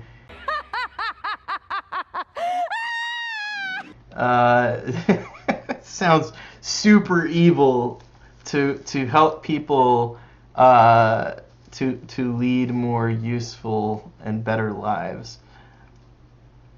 Look, Ben, even if you don't agree with Jung on everything, that's not a bad mission to be helping people, even if you don't agree with the mechanism even that they're using. If people are being helped, they're being helped. What more is there? So MBTI's sole purpose is to help everyone understand Jung's theories, to help everyone begin to use it in their lives. When I released my last video talking about how I was done with typology, someone sent me a snarky message that said, don't drink the Kool-Aid, trying to imply like I'm some religious fanatic or something like that. I mean, you're every bit of a religious fanatic as any other fundamentalist that I've ever known in 40 years. So take that for what it's worth. Which is funny because, you know, Carl Jung can talk regularly with spirit guides and get his major theories from them, and you know, he can tell people that they're going to become a god and think that he's going to become a god and practice every crazy occult thing that's ever been invented ever, and that's completely normal. But, you know, I'm a Christian, so I'm a religious fanatic. Okay, no, you're both religious fanatics. Carl Jung was a religious fanatic, and you're a religious fanatic. Let's be clear about it. All right, moving on. But anyway, that phrase, "don't drink the Kool-Aid," became popular after some 900 members of a cult drank poison Kool-Aid in a mass suicide. And the People's Temple cult was started by a man named Jim Jones. And listen to what he taught. You are God. I'm a God and you're a God. Okay, he's really tangented here now. He got hung up on a YouTube commenter saying don't drink the Kool-Aid, and now he's going off to Jim Jones and the Kool-Aid cult. So, all right, we're off the beaten track from Jung right now. And I'm a God, and I'm going to stay a God until you recognize that you're God. And when you recognize you're God, I shall go back into principle and will not appear as a personality. But until I see all of you knowing who you are, I'm going to be very much what I am. God Almighty God. Did you see the parallels between what Jim Jones was teaching and what Carl Jung taught about finding the God within or being a God and all this sort of thing? Okay, but Carl Jung didn't get hundreds of people together and give them poison Kool-Aid. He was actually, like, helping people. Just throwing that out there, you know? Well, Jim Jones actually admitted one time to being an atheist and that most of his followers were atheists and they were also communists. What does that have to do with anything? Jim Jones' followers were atheists and also communists. Is this connected to Carl Jung somehow because of that? Like, is this supposed to be? Is this INTJ logic? Is this how you go follow A plus Q equals R squared? Is that where we are right now? What Jim Jones would do is he would take the Bible and he would mix passages and teachings from the scriptures with Gnostic teachings and New Age teachings, and so he would deceive people in that way. And after he died, they said that he was registered in many New Age directories. Well, who's considered one of the fathers, if not the father, of the New Age movement? Carl Jung, because this whole you can become a God, the God within business that New Ageism is all about. Okay, but what about fundamental Christianity, which has mixed all kinds of crazy theological concepts into the mix to create some kind of new blend of religion that didn't exist 2,000 years ago? Just saying. It's not like Christianity and fundamentalist Christianity is not guilty of the same kind of like corruption of and changing of what used to be, you know. Same things happened. The Enneagram is a personality system that was basically popularized by a man named George Gurdjieff, another highly influential man in the New Age movement. And it has roots in Gnosticism and mysticism, just like Jungian theory. And like Jung, George Gurdjieff, Oscar Ichazo, and Claudio Naranjo engaged in various forms of occultism, including hallucinations, meditation techniques, psychedelics, and contact with spirit guides. Which, again, Occam's razor, we can come back to it and say, were those things legitimate, you know, communication with spirits? Or were they psychedelics, you know? I've taken psychedelics. A lot of people have taken psychedelics. You know, you can enter altered states of mind without any kind of mystical thing happening. That's just body chemistry. I'm being too logical here, sorry. Now the Enneagram types people into 9 different personality types, and it's based more on your fears and your motivations. And so the whole goal is for individuals to develop into healthy states in order to achieve liberation and awaken to the true self or the God within. Now that phrase, true self, it refers to God within or the Brahman force, and it's a phrase used in Eastern mysticism that is synonymous with the Atman. And the Atman is defined as the first principle, the true self of an individual beyond identification with phenomena, the essence of an individual. So this just sounds like the fundamentalist Christian idea of the soul. Just a soul by a different name, Ben. So I'm just saying, you call it one thing, they call it a different thing. In order to obtain liberation, a human being must acquire self-knowledge, which is to realize that one's true self is identical with the transcendent self Brahman, the Hindu concept of God. I mean, in fundamentalist Christianity, the soul has to be redeemed by the Son of God to transcend. So it's just plug and play, slightly different theological point of view. But this is a religious point of view. You have a religious point of view. I could say the same. I could change the words out for how it is in Christianity. I could put creepy music on the background and I could peddle it as being, something to be feared. But I'm not doing that. You're doing that. Different people of different religions have different points of view. That's just the truth that you have to accept. You see the same teaching in all the esoteric religions. For example, I see the same teaching in Christianity, just it's slightly different. Madam H.P. Blavatsky, co-founder of the occult organization known as the Theosophical Society, channeled spirits who taught her that we have a true divine self. In fact, look at what Theosophy teaches about the skandhas, which Jung himself correlated with his 4 functions. The Bible teaches that you have a true divine self too. A soul that lives forever, that can live immortally with God in heaven. So, I don't know, it sounds like the same thing by different words. The skandhas are the karmic ingredients which constitute our personal self in each lifetime that we have.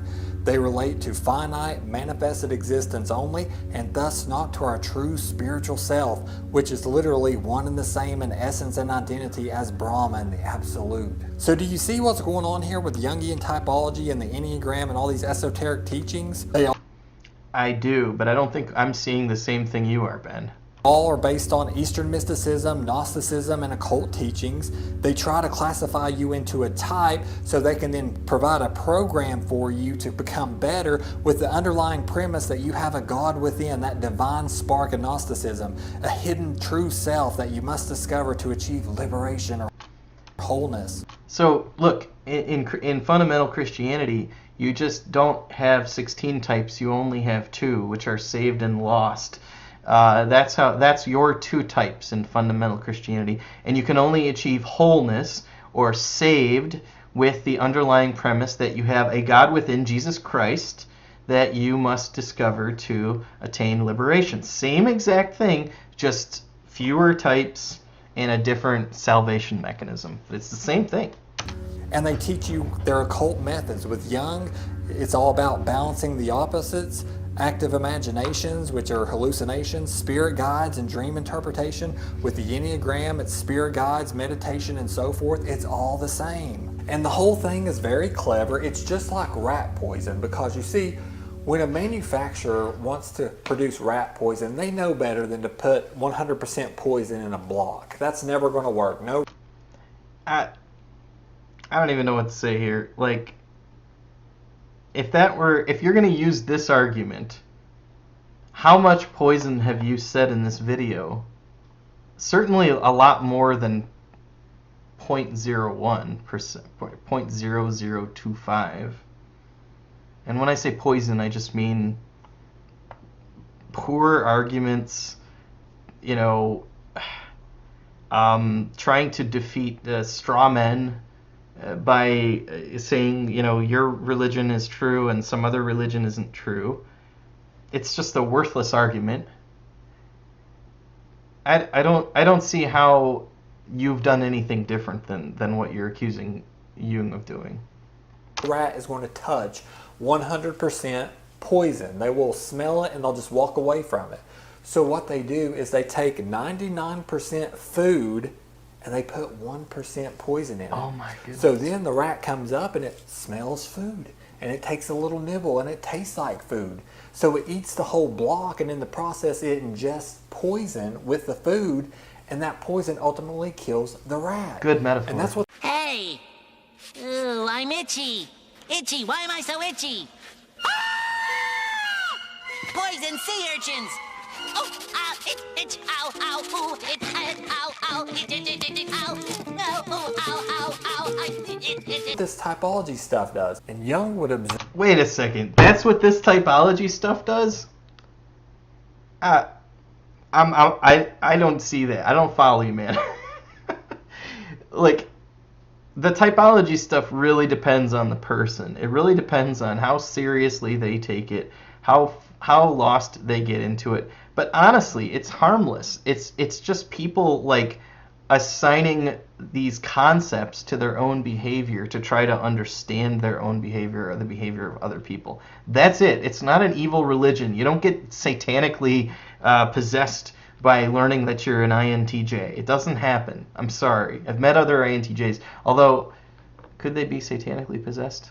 I don't know. That's possible. No, I'm joking. So it's just, you've made some astonishing logical leaps here. And I mean, they're not logical, but I mean, if they were logical, they would be phenomenal leaps. Observe real traits or behaviors in people and then assign those traits or behaviors to a certain function or element, just like Empedocles and other personality theorists have done in the past. And so people take these personality tests and they think, wow, that's so me, because that's the food in this system. That's what you taste, that's what you smell, and you say, well, that does sound like me.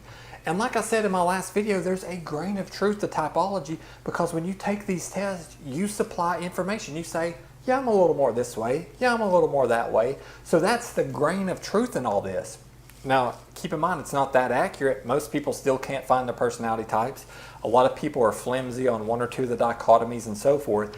I mean, finally, we agree on something, Ben. Yeah, typology's not that great, to be honest. And it's not that easy to figure out what your type is, and it can't be applied very consistently. So you won't find any argument from me on that one, and that's why at the beginning of the video I said that I would put it on the weak evidence side of the scale there. Typology is a sketchy art, but it is an art. You know, I mean, there is an art to trying to figure out what somebody's type is, but it is not very heavy on the science. But there's a grain of truth to this. But then what happens is, it's human nature that you want to learn more about self, because you'll say to yourself, well, how can I improve some of these weaknesses or these struggles that I have? And so it sucks you in, and that's the poison, because the whole time your perception changes and you begin to look through a lens of typology for everything. You say, how can I be better as an INTJ? How can I be more social as an INTJ? What are some tips for dating for an INTJ? And so everything gets warped around your type now of what you think. Okay, but Christianity has two types, saved and lost. And if you're a Christian, then you go and you Google those same things. How do I find a partner as a Christian? How do I get through life as a Christian? And so on and so on.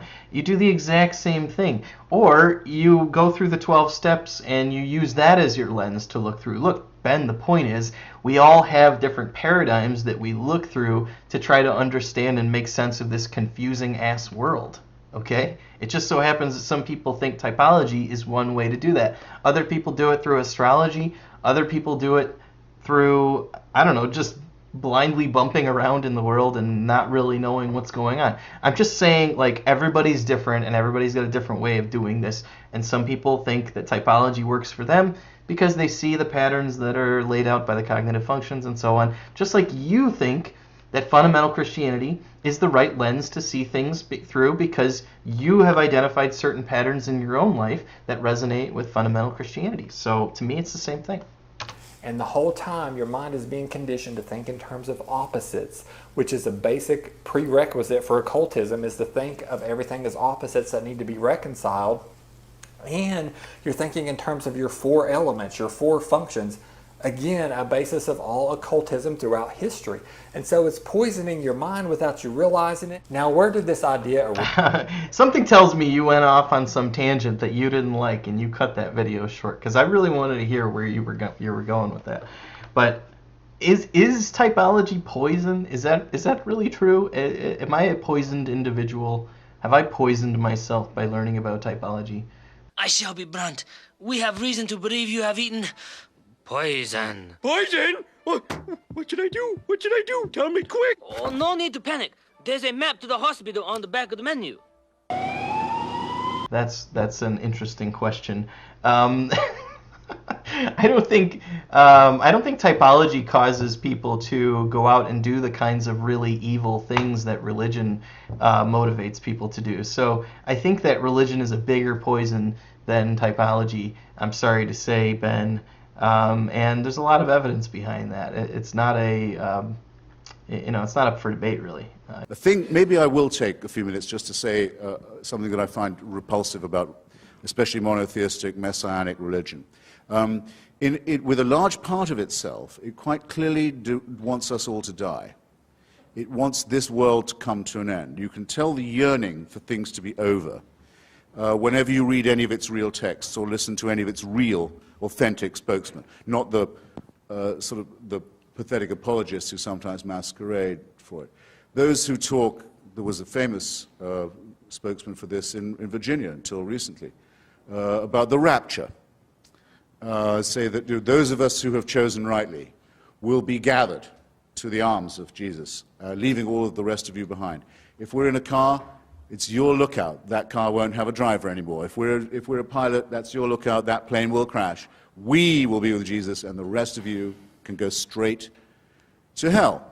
The eschatological element that is inseparable from Christianity. If you don't believe that there is to be an apocalypse, there is going to be an end, a separation of the sheep and the goats, a condemnation, a final one, then you're not really a believer. And the contempt for the things of this world shows through all of them. It's well put in an old rhyme from an English exclusive brethren sect. It says that we are the pure and chosen few, and all the rest are damned. There's room enough in hell for you. We don't want heaven crammed. You can tell it when you see the extreme Muslims talk. They cannot wait. They cannot wait for death and destruction to overtake and overwhelm the world. They can't wait for what I would call, without ambiguity, a final solution. When you look at the Israeli settlers, paid for often by American tax dollars, deciding that if they can steal enough land from other people and get all the Jews into the promised land and all the non-Jews out of it, then finally the Jewish people will be worthy of the return of the Messiah. And there are Christians in this country who consider it their job to help this happen so that Armageddon can occur, so that the painful business of living as humans and studying civilization and trying to acquire learning and knowledge and health and medicine and to push back can all be scrapped, and the cult of death can take over. That, to me, is a hideous thing in eschatological terms, in end times terms, on its own. A hateful idea, a hateful practice, and a hateful theory, but very much to be opposed in our daily lives, where there are people who sincerely mean it, who want to ruin the good relations that could exist between different peoples, nations, races, countries, tribes, ethnicities, who openly say they love death more than we love life, and who are betting that with God on their side, they're right about that. So when I say, as the subtitle of my book, that I think religion poisons everything, I'm not just doing what publishers like and coming up with a provocative subtitle. I mean to say it infects us in our most basic integrity. It says we can't be moral without Big Brother, without a totalitarian permission. It means we can't be good to one another. It means we can't think without this. We must be afraid. We must also be forced to love someone who we fear. The essence of sadomasochism. The essence of abjection. The essence of the master-slave relationship. And that knows that death is coming and can't wait to bring it on. I say this is evil. And though I do some nights stay home, I enjoy more the nights when I go out and fight against this ultimate wickedness and ultimate stupidity. Thank you. You can go, there's lots of evidence.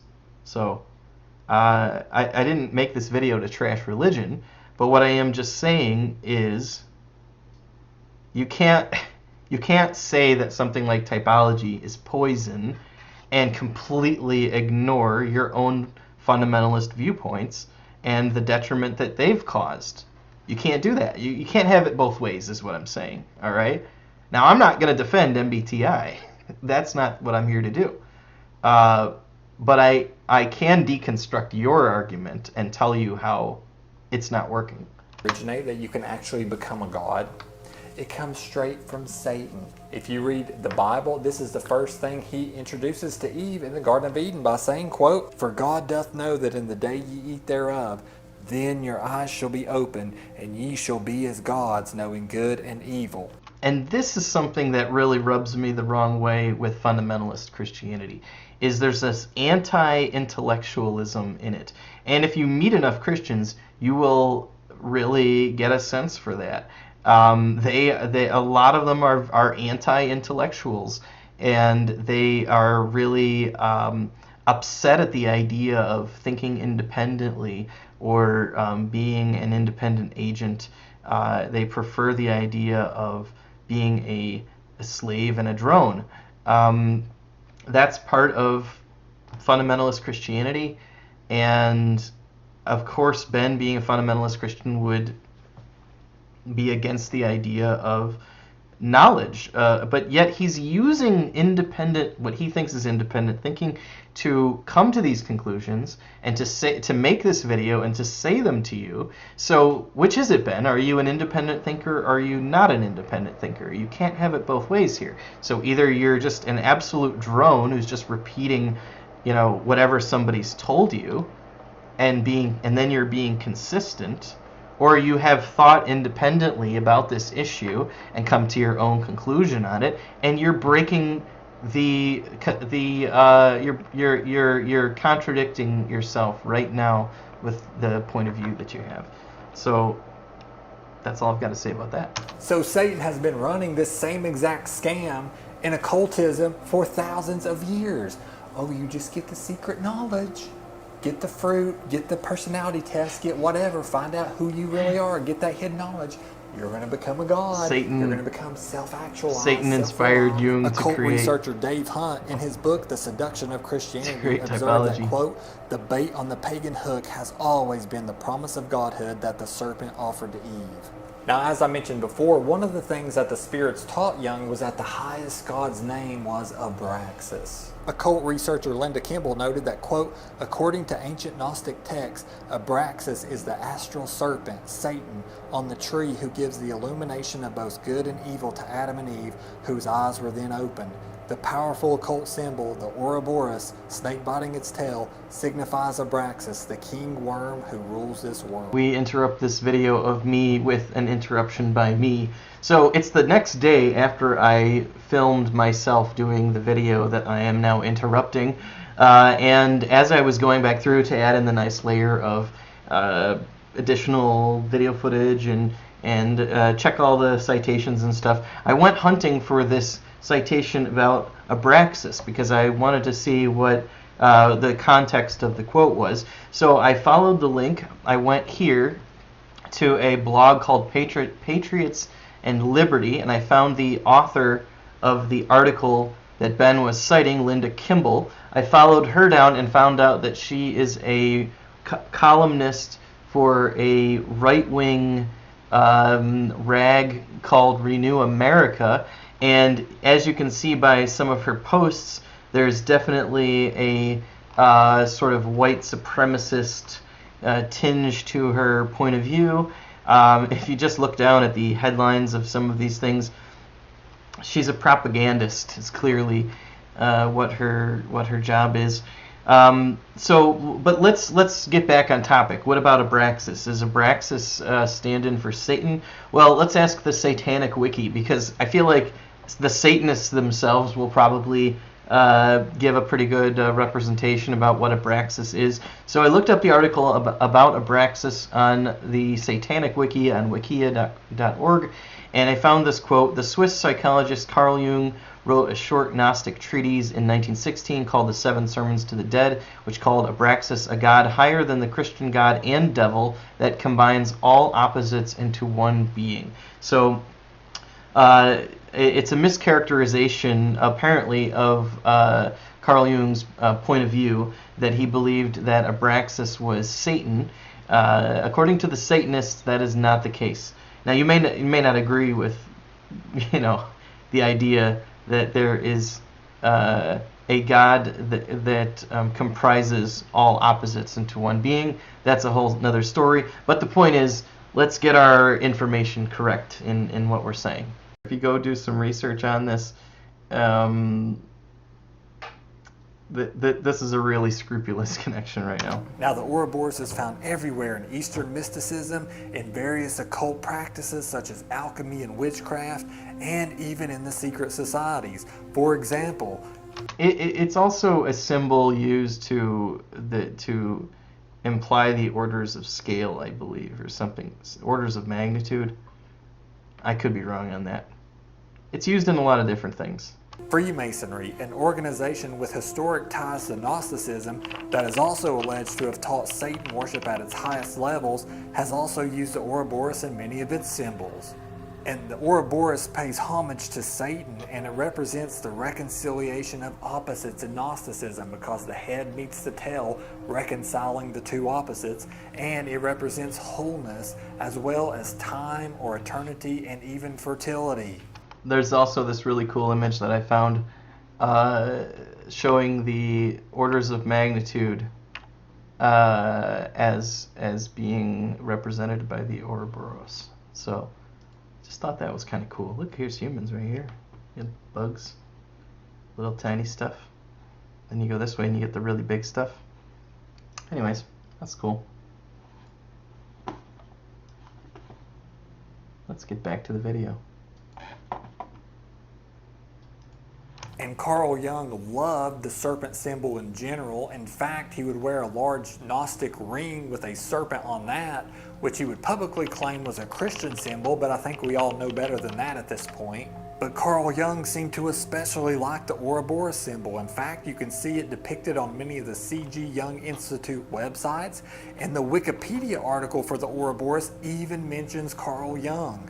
And the Theosophical Society, the occult organization co-founded by Madame H.P. Blavatsky, teaches the idea of the true self that is identical with God, and it uses the Ouroboros in its logo. And many of you would probably recognize the Enneagram symbol. However, what you see today is not the original depiction of the symbol. The original symbol for the Enneagram was enclosed in an Ouroboros. Okay, remember at the beginning where I showed you that he created this image? By the way, I'm a designer, so there was something that clued me in. If you look at the shape, you can see that the snake looks like it works all the way around, but then all of a sudden at the top here, you see how it doesn't line up exactly? That clued me in that this was put together with Photoshop and was not something that had been like scanned from some real, existing image or something like that. And that was what caused me to reverse image search it. And sure enough, he had created this image. So I'm just throwing that out there. There's no citation that I can find for him saying this. This appears to be an image that he created. Again, it's sort of, I haven't fact-checked literally everything in this video, but I just want to say that it really throws his credibility into question if he can't be honest about something like this.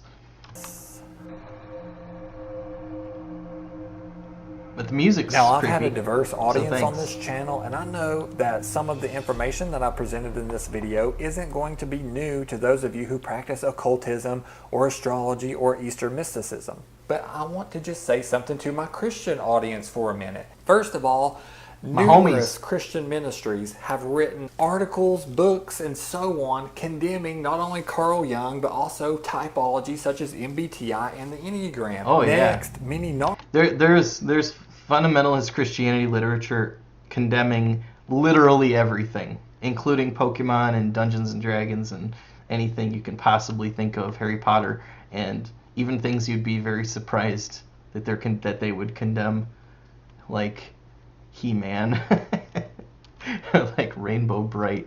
Some Christians in the typology community mock Christians who practice the MBTI. And I actually found a forum post where another Christian had created a very popular website and then deleted it after he discovered the same type of information that I've discovered. And one forum member on the personalitycafe.com website wrote that, quote, "I just accept that most Christians dabbling in MBTI would run if they knew what Jung really said, cause most hardly go further than the cute little psychological types."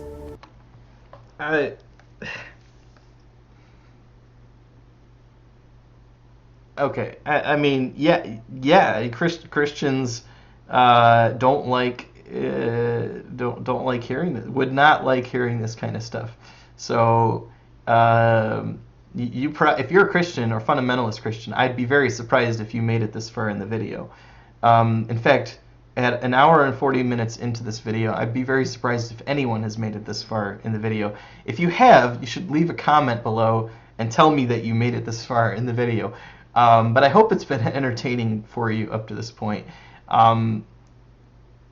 You know, I know that Christians don't like to mix a cult with their Christianity. So yeah, I can see why he's upset by this.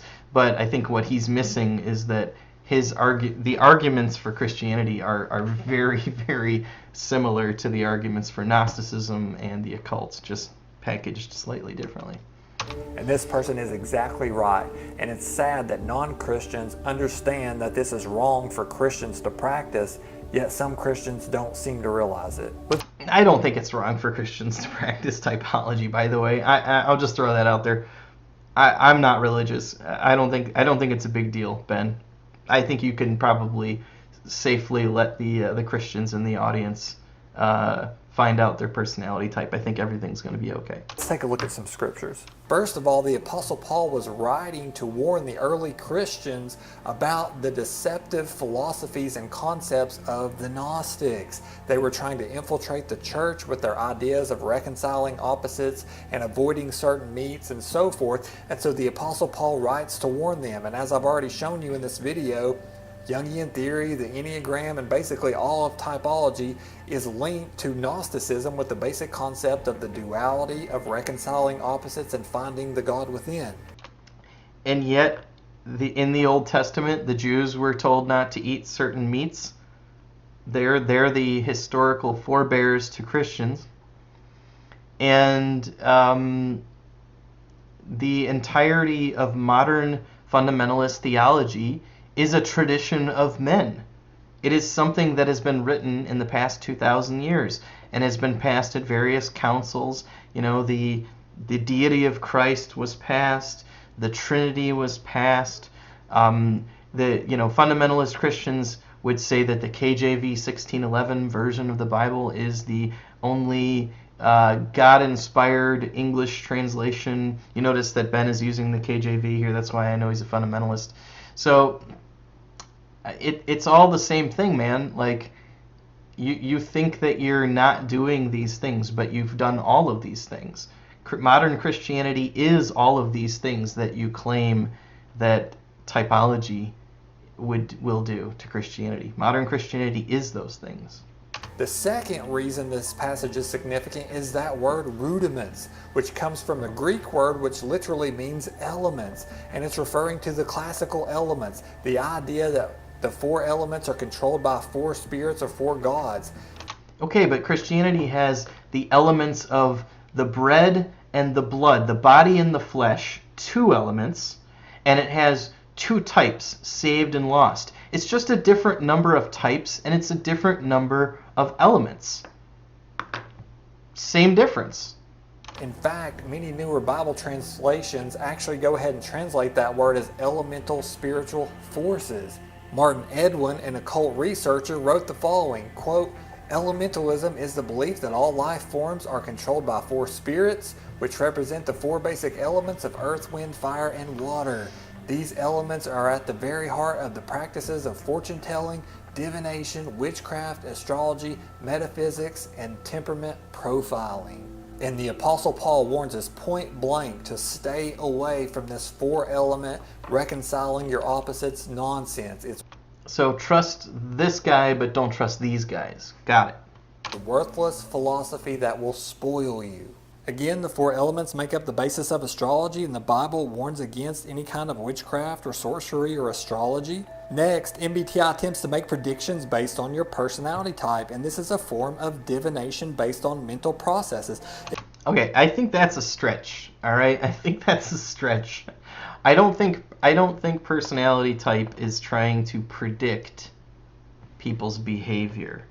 I think what it is actually trying to do is identify trends of behavior in people's personalities. It's different. That's not the same as trying to extrapolate out and say that an INTJ will do this or will behave this way.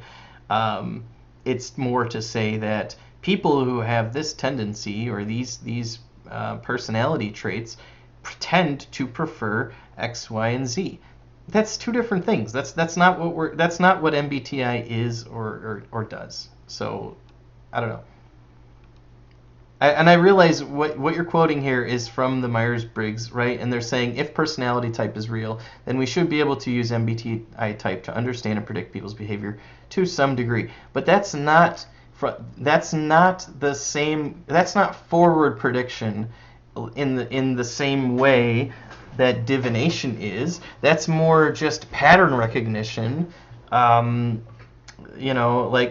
I said, it's tendencies. It's kind of like if I know that you're a right-handed person and I toss a ball to you and you catch it with your right hand and I was like, aha, you did that. I predicted the future. Did you really predict the future? Did you really see into the future and predict the future? No, of course you didn't.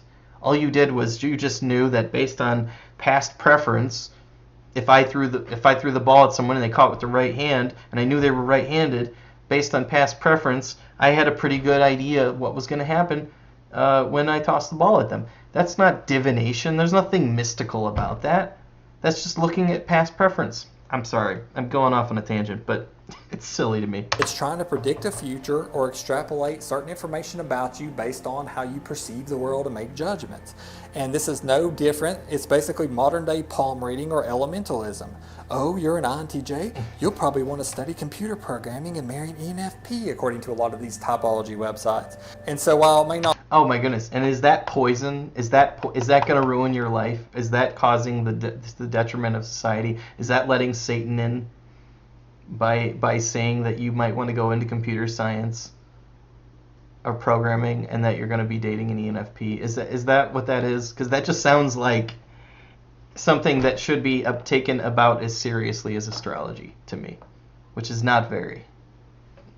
Whatever, Ben, whatever. I feel like divination, reading someone's type, trying to find out their dominant element, their dominant function, and then predicting their careers, telling them their behaviors, their dating matches, their stresses. It's no different from astrology charts or palm reading or the I Ching. It's yeah, you're all right. divination based on I'll agree with you there. It is no warns different. against contacting familiar spirits, and Jung and the Enneagram founders promote that as a concept to help you find your true self. Finally, the Bible says to examine ourselves, but only to see if we are living in the faith. Otherwise, we are to deny ourselves, take up the cross, and follow Jesus Christ. And our answers don't come from self-knowledge, but by knowledge of Jesus Christ as Lord, who paid the penalty for our sins by dying on the cross, so that whosoever believeth on him shall not perish but have everlasting life. But that's still a point of view that you have to take individually as an individual. So this idea that you can completely deny your individualism is silly. You have to be an individual to accept some kind of point of view and to make all of your life decisions based on that point of view. Why are you doing it? Because you have that point of view, right?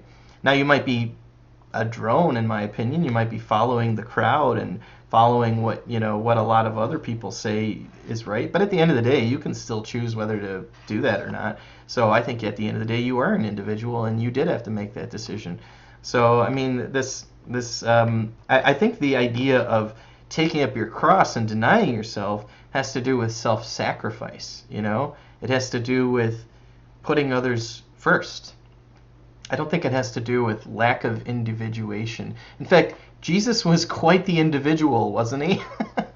He was quite the character, and he had quite his own individual personality and way of doing things and way of being. There in the temple, he found people selling cattle, sheep, and pigeons, and also the money changers sitting at their tables.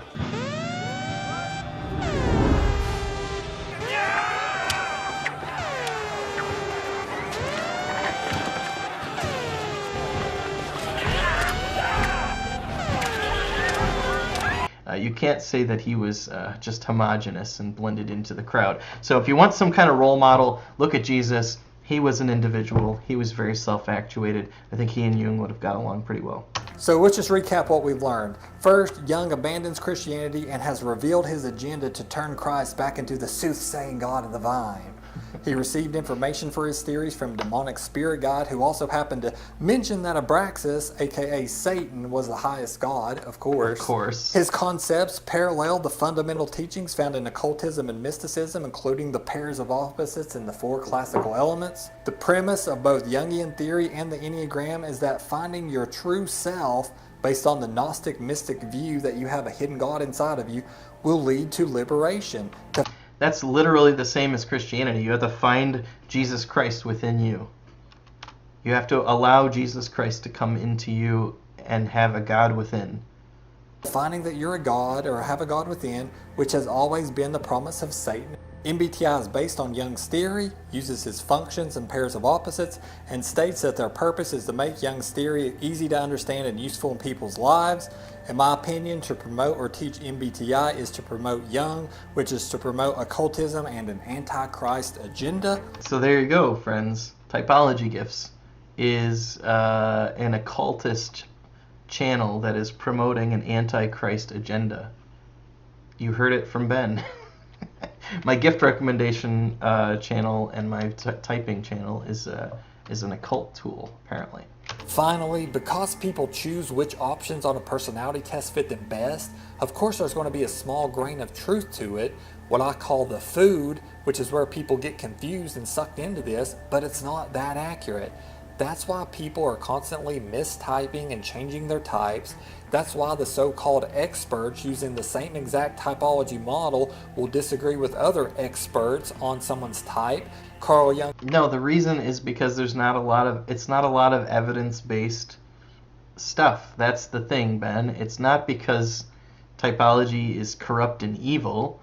It's because people haven't figured out any kind of consistent terminology to use, and they haven't figured out consistent ways of determining type, and the tests are written poorly, and I can go on and on. There's so many like human weaknesses to how we do typology that causes it to not be that accurate. But I mean, if it's not that accurate, how can you say that it's poison? Because it's just, then it's kind of not doing what it's supposed to be doing, right? Like, wouldn't you be worried if it was really accurate and like was successfully taking over the world and destroying Christianity or something? I don't know. This sounds like the war on Christmas to me. I'll just throw that out there. Himself has been quoted in some instances of seeming to indicate he thinks he's an ISTP. At other times, Jung seems to think that his type is INTP, and then other quotes it seems like he's an INFJ. I think he was probably an INFJ. I don't think Carl Jung even knew his type half the time. MBTI used to say INTJs have FE, now they say we have FI as our tertiary function. And the reason that Jungian theory and Enneagram and all this stuff is not science is because the whole premise... Okay, hold on a second. Typology is not science, okay? It's not. Is it pseudoscience? Well, by the technical definition, it is pseudoscience because it's outside of science. But that doesn't mean that you can't use the scientific method to try to understand personality. And that doesn't mean you can't use some of the mechanisms in the MBTI to try to categorize people's personalities or help them to understand themselves. So, is it completely pseudoscience? I wouldn't say it's completely pseudoscience. I would say that you can do some science within it. Dario Nardi does science within typology as well. So, it's not completely pseudoscience. But, yeah, I'll agree with you. It's pseudoscience. Now, is it occultism? No. No, it's not. Occultism is occultism. I don't think cultists or the occult, I don't think people who practice Satanism would look at typology and be like, that's what I believe. I mean, they might, but it's not going to be because of the reasons you said. And is it cancer? Is it killing us? Really? Like, that's a stretch, man. Like, that's a real stretch. I mean, there's probably like scads of videos of people who have actually been helped by typology, and who have been able to improve their understanding of their own mind and of the people around them. Yes, some people don't like it, or they fall out of favor with it, or they realize they've gotten too obsessed with it, or they realize people within the community are toxic for them. Like, those are problems that exist in all communities, believe it or not. This might surprise you.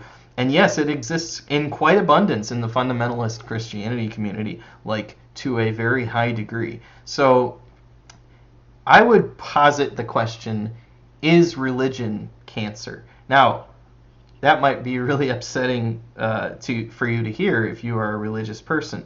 But I have very handily, I think, throughout this video shown how there are very good parallels between all of the things you mentioned about Gnosticism and the occult and fundamental Christianity, just worded differently with slightly different metaphors. So if typology is a cancer, then religion is also a cancer, because, you know, the parallels that you give between typology and the occult, I can find those parallels between the occult and every other religion. Is based on the pairs of opposites, that duality that the demons taught Jung about. It's based on the thought of the four elements, or mental processes as they call them now. And that's why Jungian theory is not science, guys. It's pseudoscience and occultism, period. I'll agree with you. And in the end, it will end up corrupting your thinking in many ways. That's what I call the poison. It leads you astray, it corrupts your thinking, and of course it opens the gateway up for you to become conditioned to occult thinking and occult practices. And I know a lot of you just want to find a community that's of people such a with whom stretch, you can man. relate, and you want to find out how to overcome some of your challenges, and you're not. Is MBTI a gateway drug to getting into the occult? That's quite a stretch, I think. Not all just trying to view this as becoming a god and things like that. I understand that. And there are a lot of nice people who get sucked into typology without knowing about the occult connection. And I'm not claiming that Myers-Briggs organization has an underlying occult agenda. For all I know, they may be unaware of Jung's occultism and the things I've mentioned in this video. Nevertheless, we have to ask ourselves, is Jung's theory a scientific tool to help us understand how we perceive information and make judgment? It's not a, strictly speaking, scientific tool, but if you're going to suddenly start saying that you believe in science, we have a lot of other conversations to have about the age of the universe, evolution, creation, the flood, and many other things. So if you're going to suddenly say that you believe in scientific tools, then you must also believe that Andromeda is 2 million light years away from the Milky Way, and that it has been around for far longer than 6,000 or 10,000 years, as would be the case if the Bible were true, because from Adam to Jesus, you had about 4,000 years worth of genealogies listed in the Bible. Then from Jesus till now, you have 2,000 years. That's 6,000 years from the time that the Bible says the universe was created till now, yet we can see 13.8 billion light years to the edge of the universe. So are we going to talk about scientific tools now at the end of the video here? I don't know if you want to go that far. Or is it a clever deception based on information he received from ghostly entities, which mixes truth with lies, occultism with observations, and is all designed to condition people's minds to think in terms of four elements and the pairs of opposites, the same old occult Gnostic philosophy that supposedly leads to enlightenment and godhood? I wonder. I don't think you wonder enough, Ben.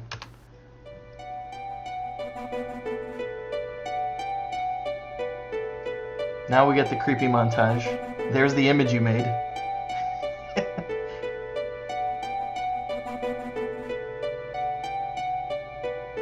Oh, use the NIV, you heathen you. And there you have it. That's nearly the end of the video. There is something else here at the end that I'm going to share.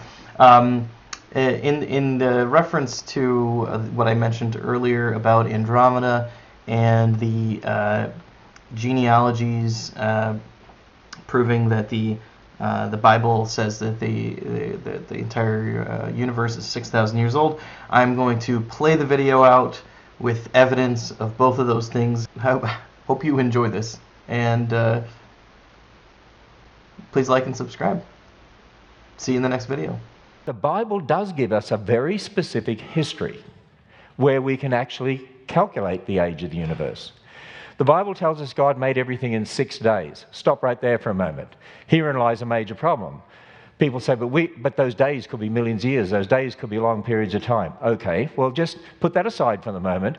If those days really were 6 24-hour days, if God actually created in 6 24-hour days, and on day 6 he made Adam, and then we learn, as we read in the genealogies there, like in Genesis 5, we learn that Adam had a son, Seth, at 130, and then Seth fathered Enosh at 105, and Enosh fathered Kenan at 90, and Kenan fathered, I don't know how to pronounce it, Mahalalel or whatever it is, at 70, and then he fathered Jared at 65, and Jared fathered Enoch at 162, and Enoch fathered Methuselah at 65, Methuselah fathered Lamech at 107, Lamech fathered Noah at 182, and so it goes on, and you've got those very specific genealogies, and you can add up all the dates.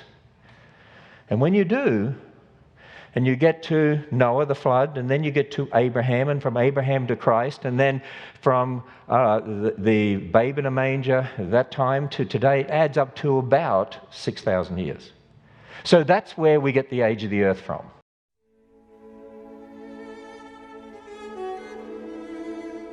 Visible to the naked eye and studied by Persian astronomers around 900 AD, the Andromeda Nebula was thought to be a part of the Milky Way. In fact, it was thought that all the stars in the universe were in our Milky Way galaxy. That changed in the early 1900s. In 1923, Edwin Hubble found a Cepheid variable in the nebula. The star altered the course of modern astronomy. The star goes by the name V1.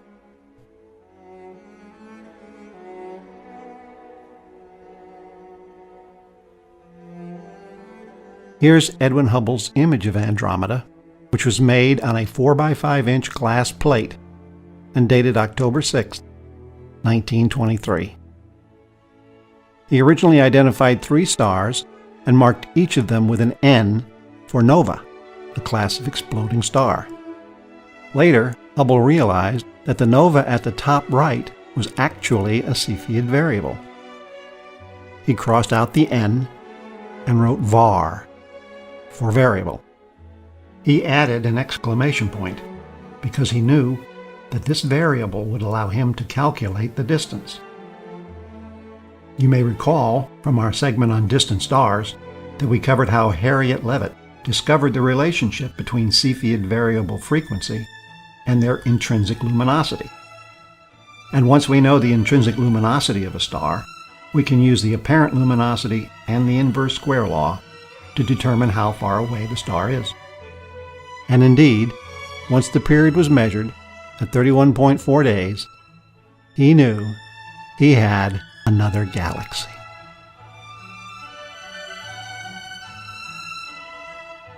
Before V1, distances to stars were measured in thousands of light years. After V1, the universe became a much bigger place. V1 was over 2.5 million light years away.